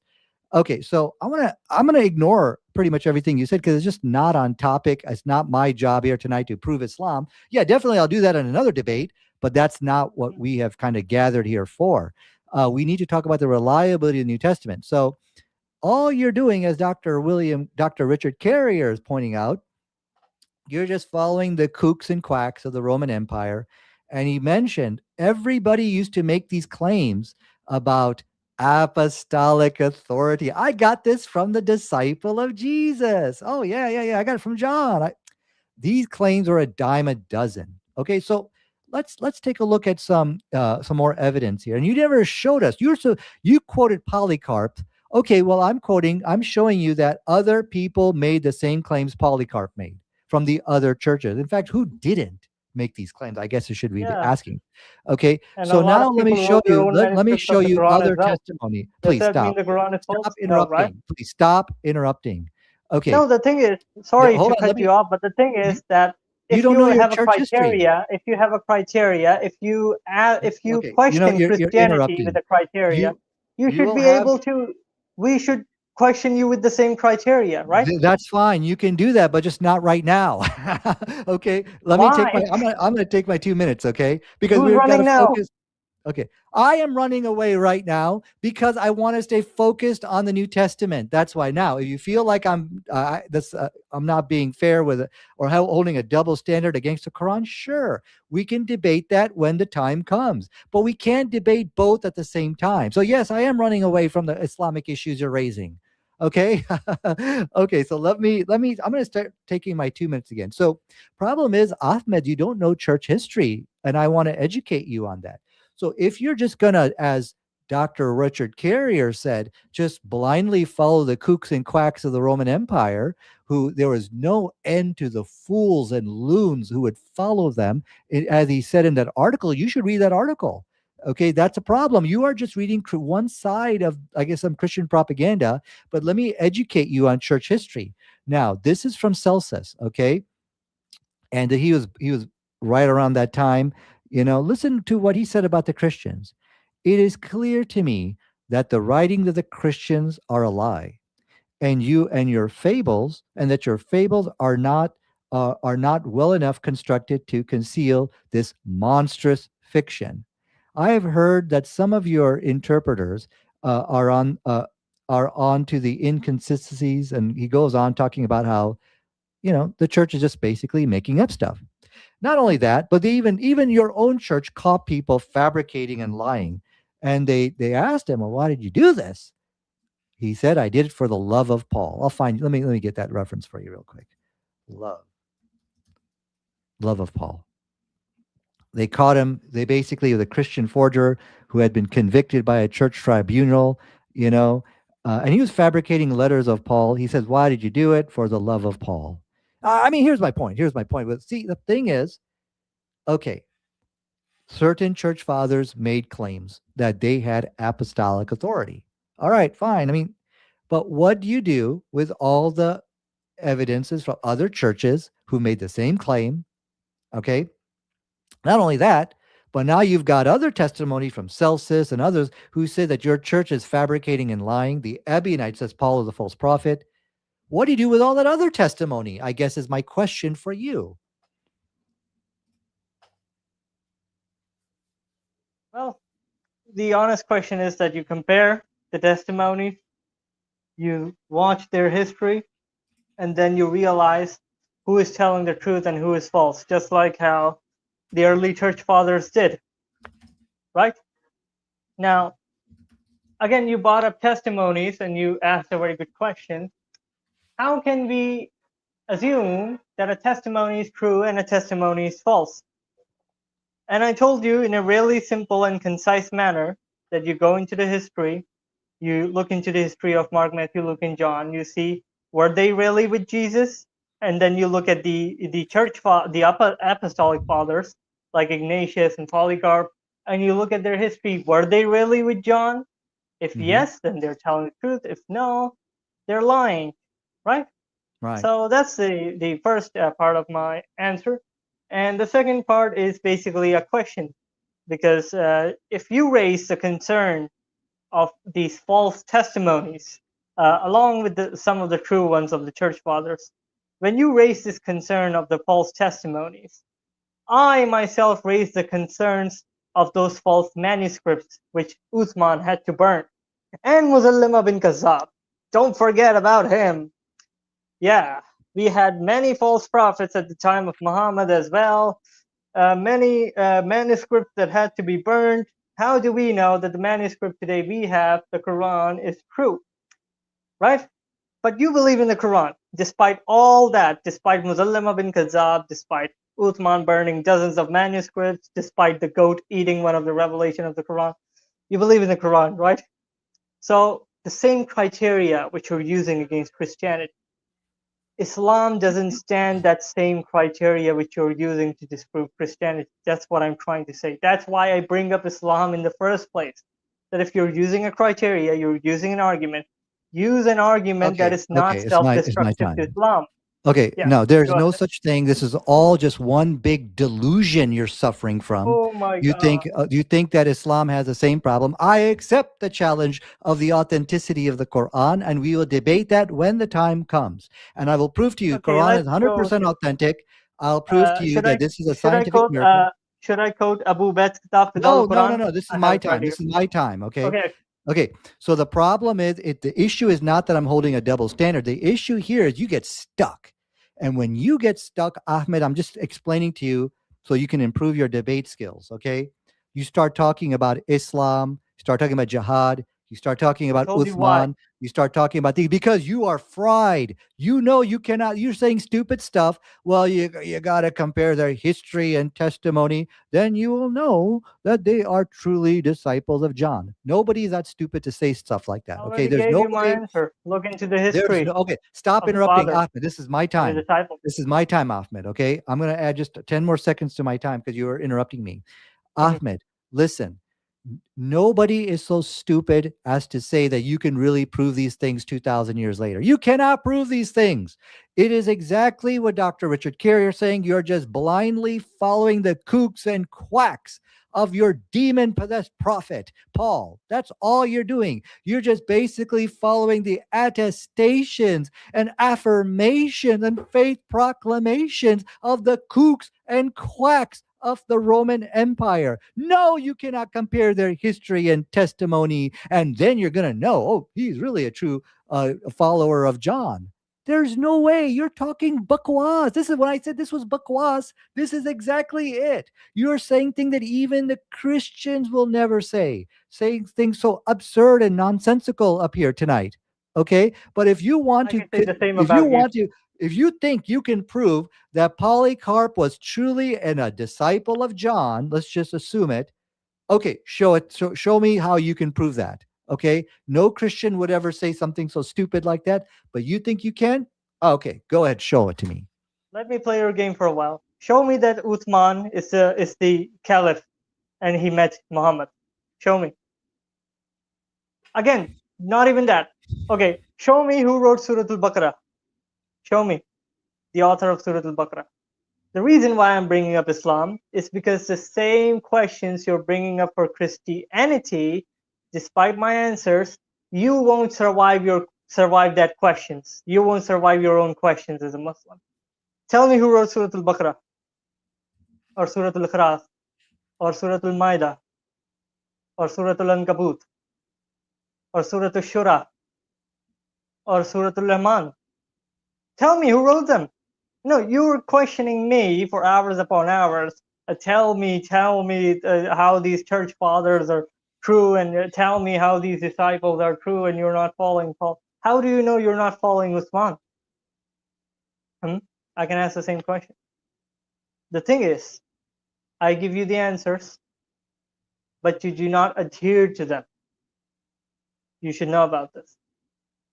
I'm giving you the answers. You're not adhering to them. You went on to Hitler and the genocide or whatever. You went there. You didn't answer my full question.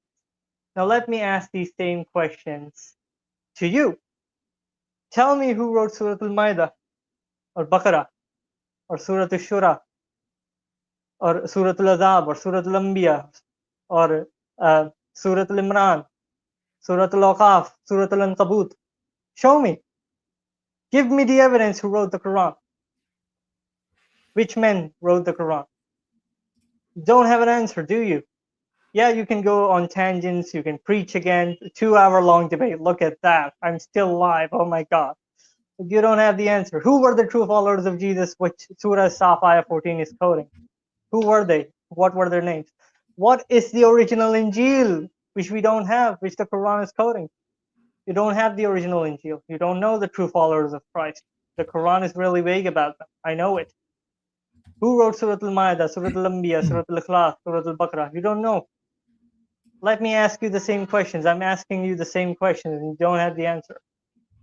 So when you attack Christianity with certain questions, Okay, that's time. That's time. keep in Okay, mind that your own thanks. religion won't stand them. Okay. So let me start my time. Look, I've already Yeah, explained go to ahead. you. I accept your challenge on everything you've said. Show me who wrote Surah Ikhlas. Show me who authored all of this. Yes, I will accept the challenge on debating the validity of the Quran, but this is not the debate for that. You see, Ahmed, what you're not understanding is when you get stuck and you know you cannot answer the challenge, like you're going to really prove Polycarp was a disciple of Jesus. I'm sorry, disciple of Paul. You know I you don't can't need prove to that. answer the Hold on a challenge. You second. can go look into the church history Hold on and a you'll second. know. Stop. No interrupting. When you know you can't prove this stuff, then you start talking about the Quran and you start talking about Islam. Why? Because you're stuck and you know that the arguments that was raised against you regarding the New Testament are valid. But you're like, okay, so what? But what about Islam? Islam has the same problem. No, it doesn't. I will lead the debate Oh, on those really? topics, and I will prove to you Oh, today that. really? Hold on, stop interrupting, please, Ahmed. I will answer all your Sorry. challenges. Okay. But this is not the debate for that. So I want so you talked about church history. That's fine. I've basically answered you on that. It's all a scam, as Dr. Richard Carrier pointed out. You're just following the attestations and affirmations and faith proclamations of the kooks and quacks of the Roman Empire. Christianity is nothing more than that, as Dr. Richard Carrier pointed out. So let's get back to the challenge to this demon possessed prophet. So it wasn't just the Nazi Holocaust, but we also see here that Paul did away with the obligation of circumcision. Here's the study which I was showing you from CDC.gov. In 2007, a voluntary medical male circumcision program was endorsed by the WHO and Joint United States Program on HIV and AIDS after it was found to be associated with about 60%. Did you see that? Let me quote you that number again. 60% reduction in AIDS, in HIV transmission. But Paul did away with this protection. How do you explain that? Well, I think the best way to explain that is that circumcision, what it is now, wasn't the same as back then. We had, and if you look at history and not these articles, if you look at the actual history, you'll see that there were fatalities due to circumcision because back in the day, uh, there were no real there wasn't really a way to fight infections, especially in certain areas. And yeah, there were fatalities. You can go look it up. So the thing is, you're steering the conversation towards a topic which is not even relevant. Oh, Paul, he got rid of circumcision. Yeah, and you know, Uthman got rid of many things too, including that verse in the Quran with the suckling, you know, suckling 10 times to the grown men. Yeah. Now, the thing is, the issues you're bringing up aren't really making your case. They're actually going against you because every issue you bring up, you see the same thing in the faith you believe in. So if you're trying to dismantle my faith with certain arguments, you're also dismantling your faith with them. Along with them, it's a self-destructive argument. Okay, that's time. Circumcision Okay. was different back in the Okay, day. so let me correct your misinformation. I mean, what's right? What right now? What you're doing? You're desperate. Okay, every time you appeal to Islam is because you can't answer the challenge. If circumcision was so dangerous and so horrible, what do you have to say about all these Jews and Muslims? There's about 1 billion Muslims on this earth. Okay, first of all, when you say circumcision is so dangerous, the harm outweighs the risk is basically what your argument is. You're Yeah, just back making in the that day, stuff up. especially You are just back in the day. making up No, you can crap. look it up. Stop, Ahmed. Okay, I can Stop bring up. interrupting. Stop interrupting, please. And this clearly contradicts what modern science says. Science is telling you it's a voluntary medical circumcision program that the WHO, World Health Organization, has You see. basically. Hold on, hold on. Okay, hold on a You second. see, it's Stop interrupting. voluntary. It's voluntary. It's not Stop. mandatory. It's Stop voluntary. You interrupting. see, Okay, hook Ahmed. yourself. Ahmed, stop interrupting. Okay, you know honestly, I'm gonna give myself more time here. Every time you interrupt me, I'm gonna start my time over. Okay, so let me start my time for 2 minutes. Okay, the issue here is they don't want to for. I don't know why the medical community they don't want to force it upon people.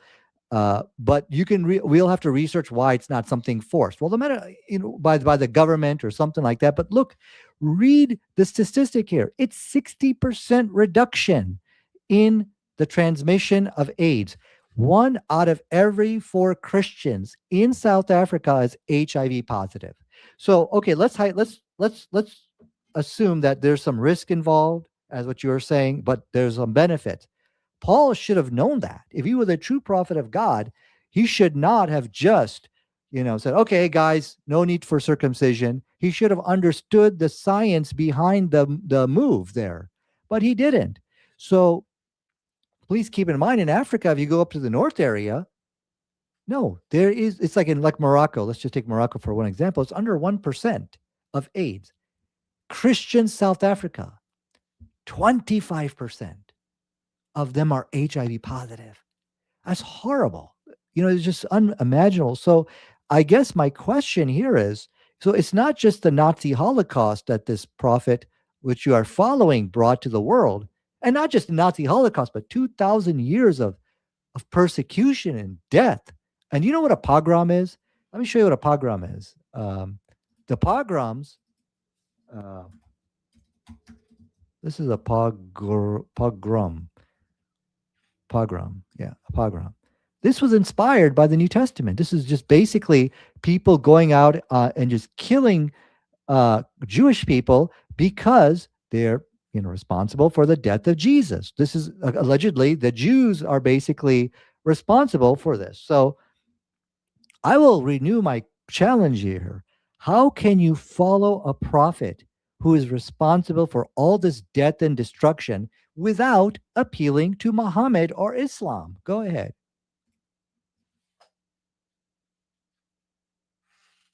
Again, I would just say that if you really think that it all happened because of the prophet Paul or the apostle Paul, you're presenting an argument which is self-destructive. All right. You're quoting one verse of the gospel where it says that, you know, Jews are responsible for the death of Jesus, and you're ignoring the whole gospel basically. You're ignoring love thy neighbor as you love yourself. You're ignoring the whole gospel basically. You're ignoring what Jesus did, what he taught, and you're fixed upon Paul, right? Because you think as a Muslim that we follow Paul, not Jesus. Well, let me tell you, follow Jesus. No one else. Through the disciples. Masihu Akbar. Al-Masihu Akbar. Okay? So the argument you present is basically self-destructive. We're gonna keep going in circles. And in the end, what's gonna happen is destruction. Not only because of Christianity, because the thing is the questions you're asking, you ask the Christians of answering. You don't have the answers to it yourself. It's a destructive argument.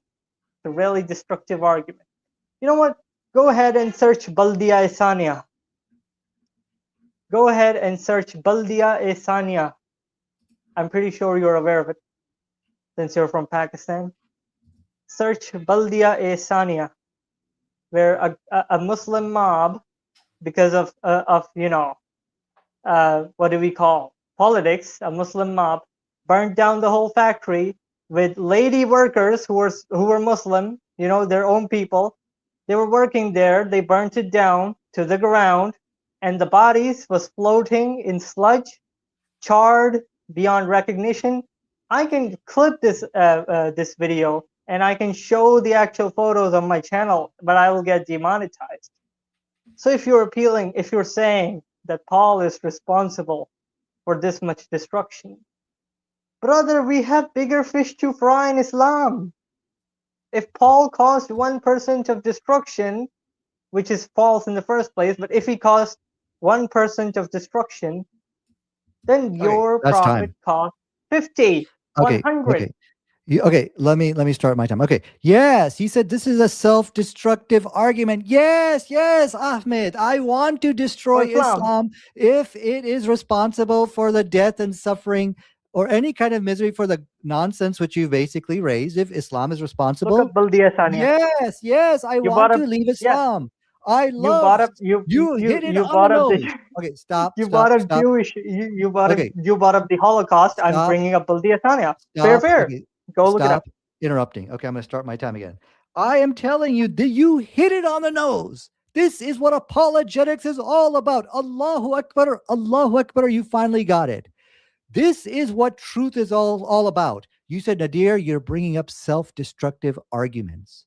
Yes, you got it. Yeah, for Islam. I'm giving you A plus as one of my students today. You are the one that it Thank took you two so much. hours. It took 2 hours for you to finally realize that's what we want to do. We want when you bring up self-destructive arguments, that means you finally found the truth. If this argument destroys Islam, where Islam is doing basically, some misery, like you mentioned, some factory got burnt or something, and Islam is responsible for that, knock out Islam as well. I want to know the truth. I want to know if my Quran is really a book of peace and love, which I believe it is, or is it like how you described it? Would you? So tonight, I guess the next debate is going to be on that topic. I can't wait. I'm already excited about that, and I accept the challenge. Is Islam? Me If too. Islam is not a Same. religion of peace, then I will leave Islam. Okay, but let me now. So you're right.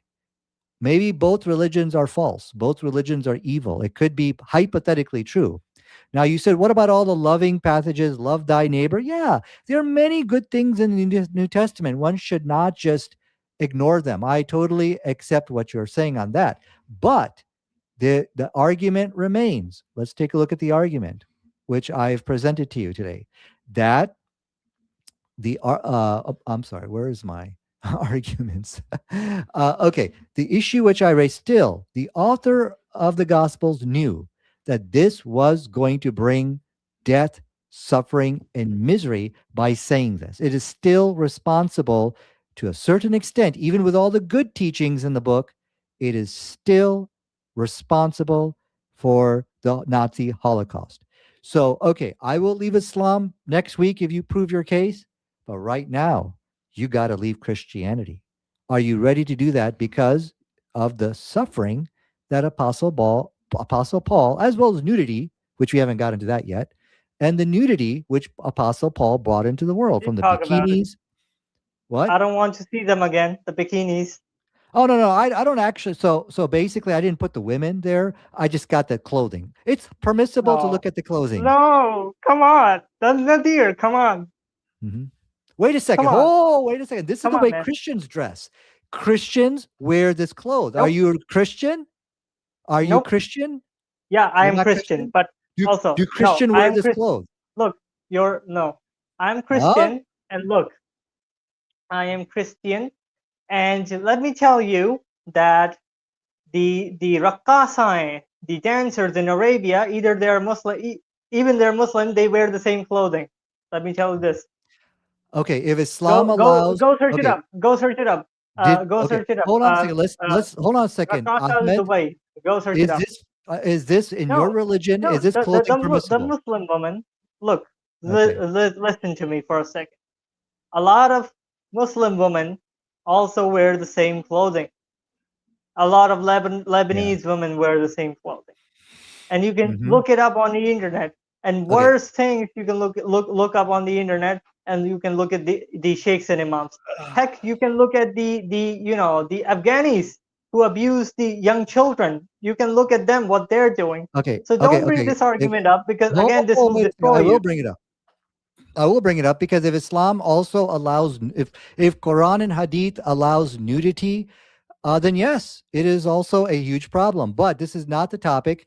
The issue here is Christianity. Now, look, I live in America. You've never left Pakistan, probably.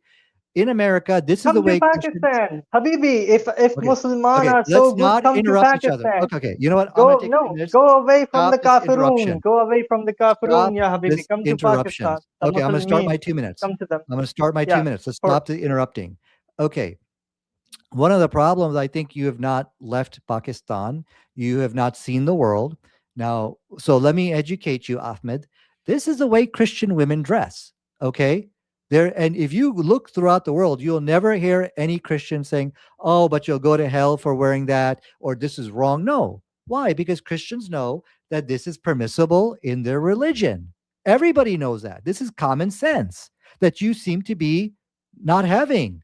Okay, yes, you can wear, you can, this is called cleavage. You know what cleavage is? So basically, showing a portion of your breasts.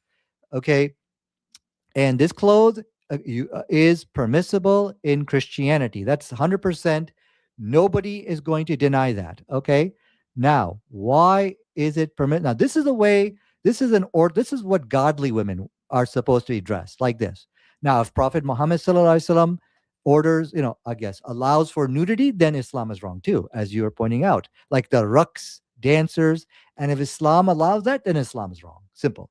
Okay, look at this Jewish woman. And I guess the question here is Jewish women, they had a specific way to dress where they cover everything. Well, Okay. Jewish women also You know, wear bikinis or because you live yeah. in Hold on. America, I Stop assume. Yeah. interrupting.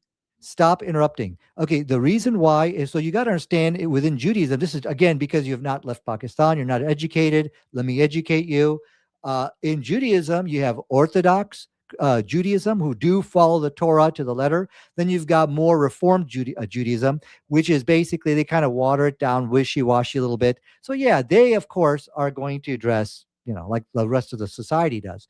So that's why I'm quoting. I'm focusing just on the Orthodox. In the article I've pointed out to you, the WashingtonPost.com, a photo of an Orthodox Jewish woman. So this is all because of First Timothy chapter 2 verse 9, where it says, where he basically obscures what modesty is. He basically points out, there's really no like enforcement of it. Is it talking about, it's all open for interpretation. I've quoted for you, got questions. So my question is for you Well, is if it's open this for interpretation, this no, is let how me it answer used first. this is how it used If to it's be, which was open not for open for. interpretation, Okay. So is it what God's fault? yeah. So my no, this is Paul's Oh, fault. really? So Oh, yeah, really? I've shown you the verse. Okay, well, It's First okay. Timothy. Okay. Then So my the question verses in for the you. Quran about the Jews and the Christians is Prophet Muhammad's fault too. Then, right? Okay, okay. So my question for you, I'm going to give you your 2 minutes. My question for you is: this is the way the Jewish women used to dress. Very, covering everything. Look at the Now it's pictures of the Christianity. Christian Not women this. from the 15th, 16th, 17th, What's 18th okay? century. So You my will find question the to you same. is: why is this acceptable in your religion? Go ahead. I'm going to start your 2 minutes. It's acceptable in tradition, not religion. But It's also, we don't kill women for not wearing a hijab. We don't do that. Let me tell you. But being nude is not a part of Christianity. Woman being nude is not a part of Christianity. You can look at Mary, the mother of Jesus. She had a veil on her head. This is not a part of Christianity. This is part of culture. Even the Christians, in Pakistan, you won't see them wearing this. It's about tradition, and it's also about how people interpret the gospel, how people interpret their verse. Now, if you're blaming everything to Paul, then go ahead. It's a self-defeating argument. I already told you why. Mhm. You go ahead. All right, so I'll answer that. It's very easy to answer. We don't kill women, neither do we. That's not what Islam teaches. This is off topic. You said Okay, it's I'll show you. I'll tradition, show you not in the next religion. debate. Okay, I'll show you in the stop next debate. interrupting. Stop Hopefully, we interrupting. don't get Okay, demonetized. okay, okay. Stop interrupting. Okay, you said this is tradition, not religion. To a certain extent, you're right. It's both. It's Thank tradition you. and religion. So basically, Okay. as a culture changes, people went back to the New Testament to see if this is permissible, if it's acceptable. The answer is yes. The New Testament doesn't have any clear condemnation on wearing a bikini. Okay, you pointed out that Mary was veiled, where on the statue they show her wearing like some veil, like a hijab on her head. That's fine. But the question which we need to ask is this acceptable to also wear a bikini? Okay, now let me show you what Christians, how you said this is about how people interpret the gospel. Yes. Let me show you the fatwa. You could kind of say Christian fatwa on the matter so we can all read this together. Why Okay, you so mean? this is from this is their understanding of First Timothy chapter 2 verse 9. Read. God, this is from the authoritative website, God Questions. Okay. So basically, it's should a Christian woman wear a bikini? When you read the article, you'll see there's no condemnation. And if even if there was, the second part is consequences, meaning like, okay, something could be wrong in your religion, but you know what? There's really no consequences. That's what I do. Like, everybody interprets a religion like that. But anyway, my point is this. The article made it very clear. The faithfulness of daughter of God is not ultimately measured by what she wears, but by her walk in the spirit. So she's basically saying, yeah, just be careful, just think about it. And yes, you can wear a bikini. This is from your own Christian website. Okay. Let's go to askacatholic.com. He says, modesty is an attitude. There are modest women, villagers in Africa who go about with their breasts exposed because it is their culture. Okay, so there, I've answered you on your original point. So my question to you is, do you think it's okay to this is your prophet, what he has brought to the world? Okay, Holocaust, nudity, and AIDS. Explain this to me, how he could still be a true prophet. That's all your opinion, basically, that he bought all these things, right?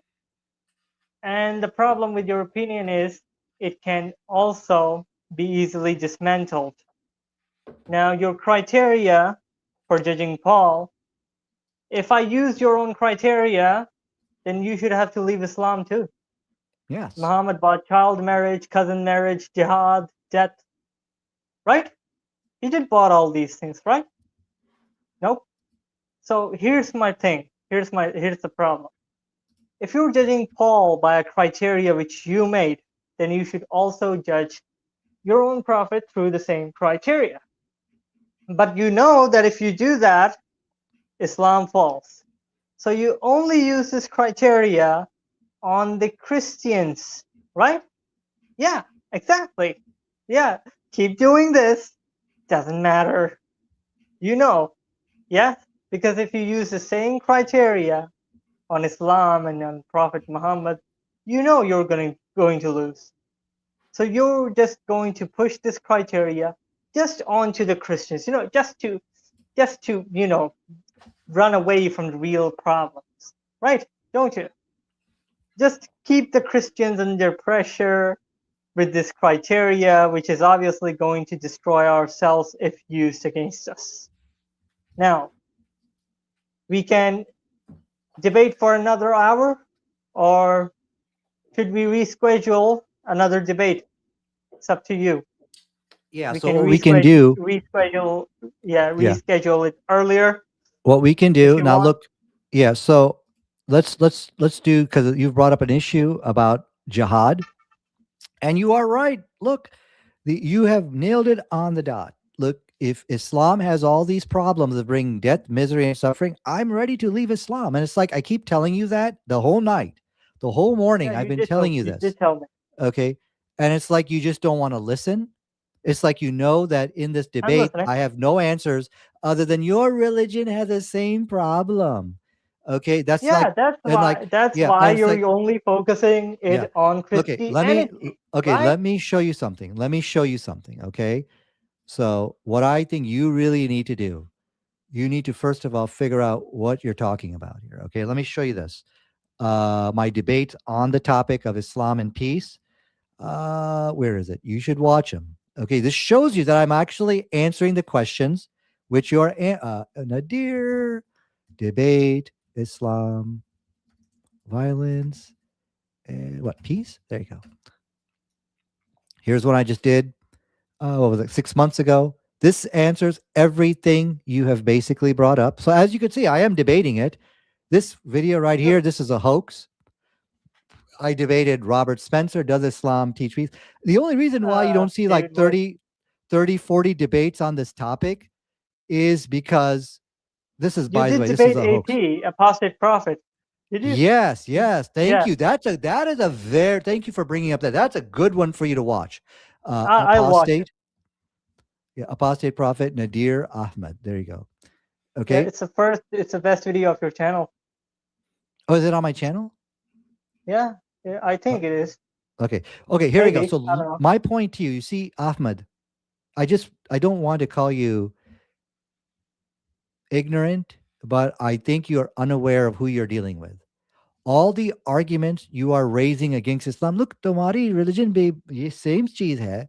It's not going to help you tonight because I am actively debating and defending all the issues you have raised here today, as you can see right in front of your eyes. Nobody is running away from the debate about Islam and peace. Nobody is. I'm leading the debate on the topic.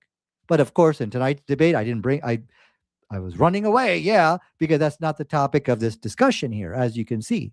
So you're in big trouble here. You thought that, okay, I'll just say, what about your religion? Your religion has same thing. That's not going to work.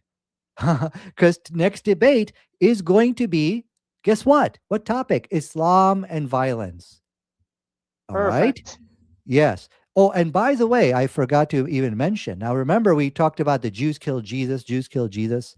You know, one thing, in fact, what I'll end on this point, what I'm saying, this verse is from the devil, that the Jews killed Jesus because it brought so much misery and suffering in the world. What does Quran teach?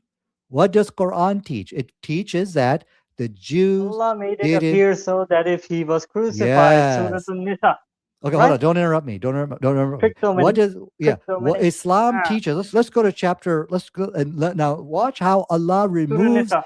the Surah 4. How Allah removed the satanic verses of the Bible.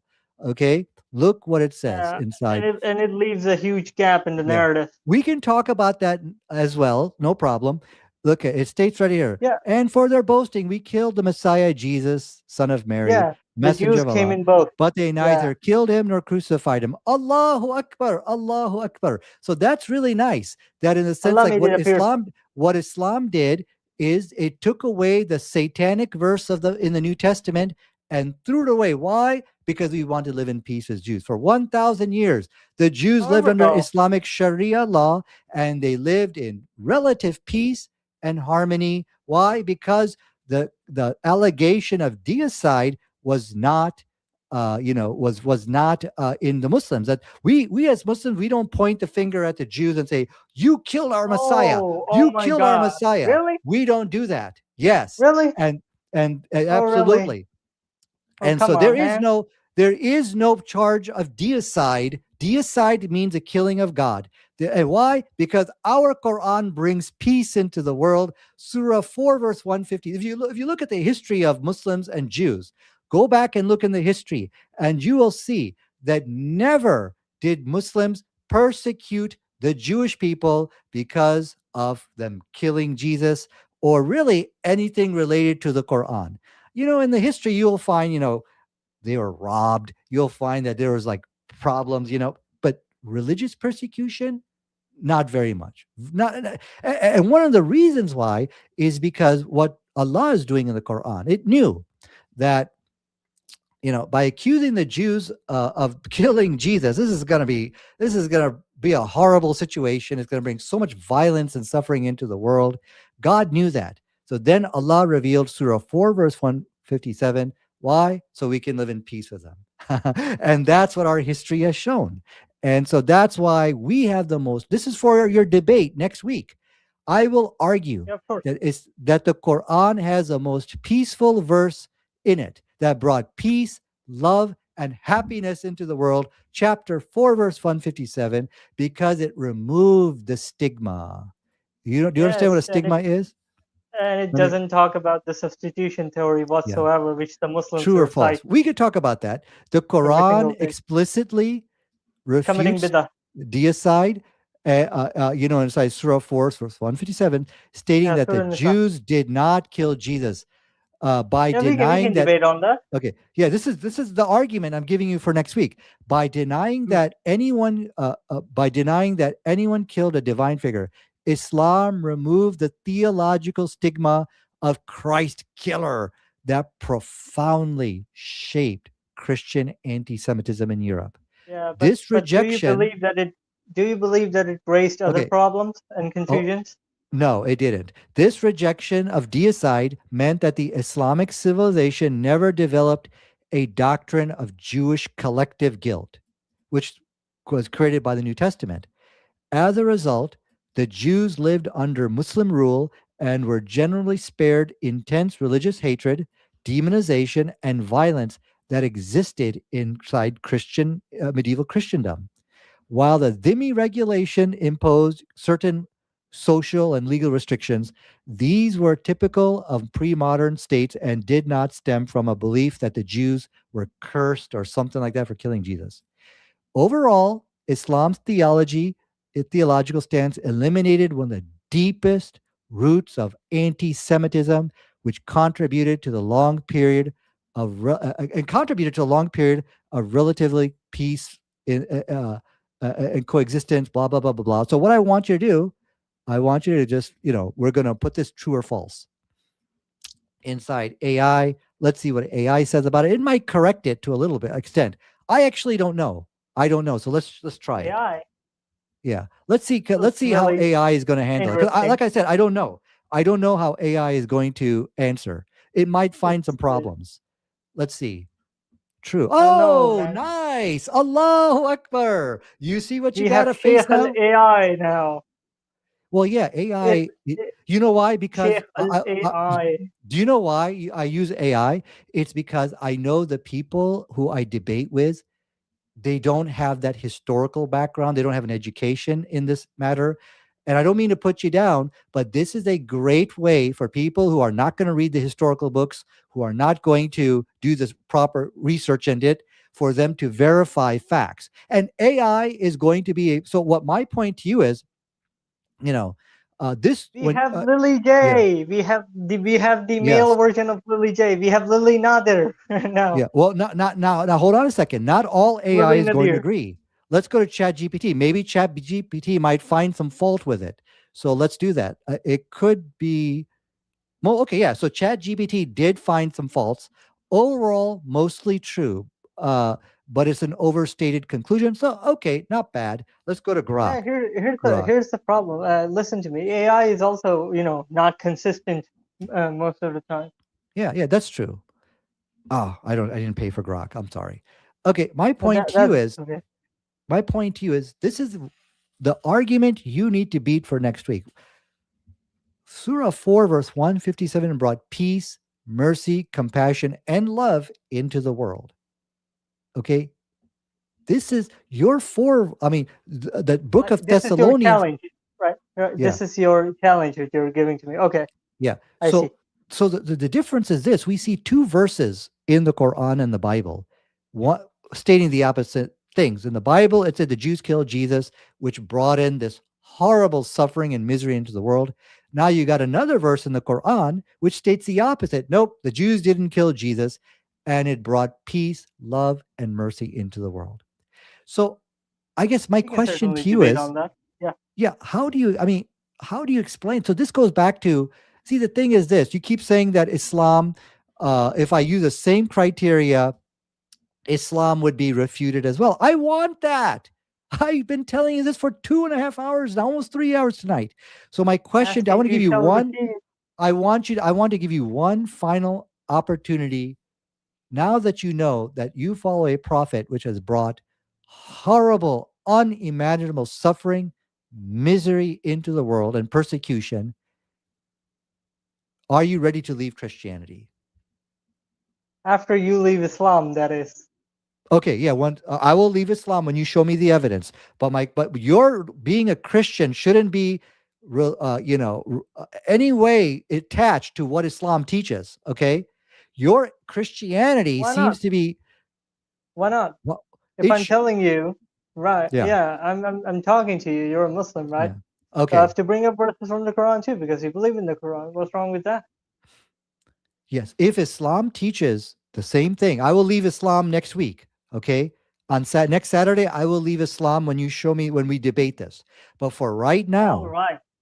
next week I leave. Right now, you leave. Go ahead. Are you ready to leave Christianity? First you, after you. No, no, no. I'm going to do it Saturday. You have to leave first. Yeah. Okay. Oh, I think your sound Yeah. went out, Ahmed. Okay, here you go. Okay, so then what you're saying next Saturday, we will debate jihad in Islam and peace and all that kind of stuff. We'll debate that, and if you prove and show me that look, Quran is causing all these problems, then yes, I will leave Islam. But then you will be ready to leave Christianity next week too, right? Yeah, of course. But if I show you the evidence that Islam is violent, what will you do? Yes.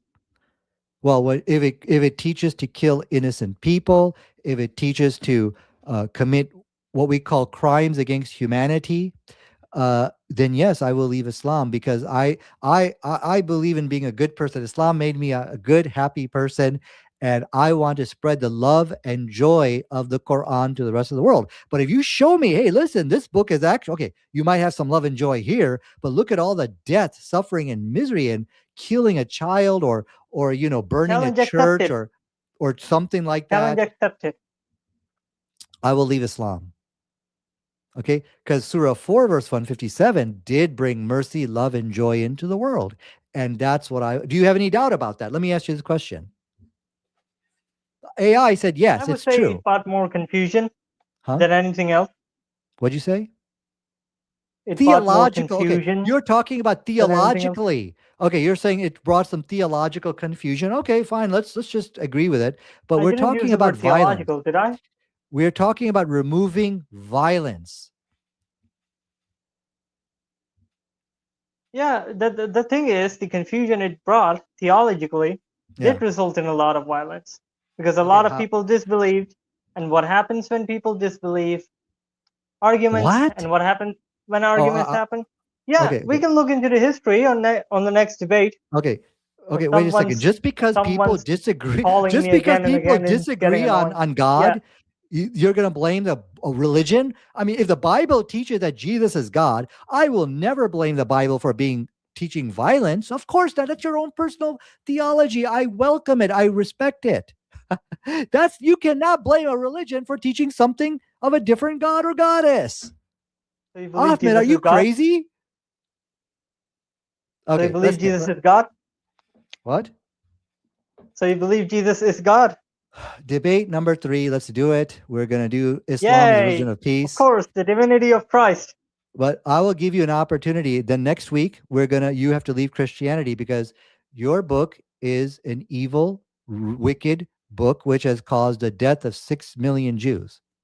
Okay. We'll see. So if you could show me that with We'll the see. Quran, I will leave it, the Quran. I will leave Islam. All right, Ahmed. All right. Let's wrap Of it course, up. we'll Thank you see. so much. And I'm Yeah, sure people probably enjoyed this discussion. We went deep into the yeah, church I did. history. And to be honest, don't take anything on your heart. You know, I don't mean anything personally to you. These Mhm. things do happen in debates. You know, Oh, no um, problem. We highs, definitely, lows. yeah. And we should, and if I ever, I plan to come Pakistan sometime, and I'm definitely would like to meet with you. We could hang out, we could eat biryani together, sadak ki khana.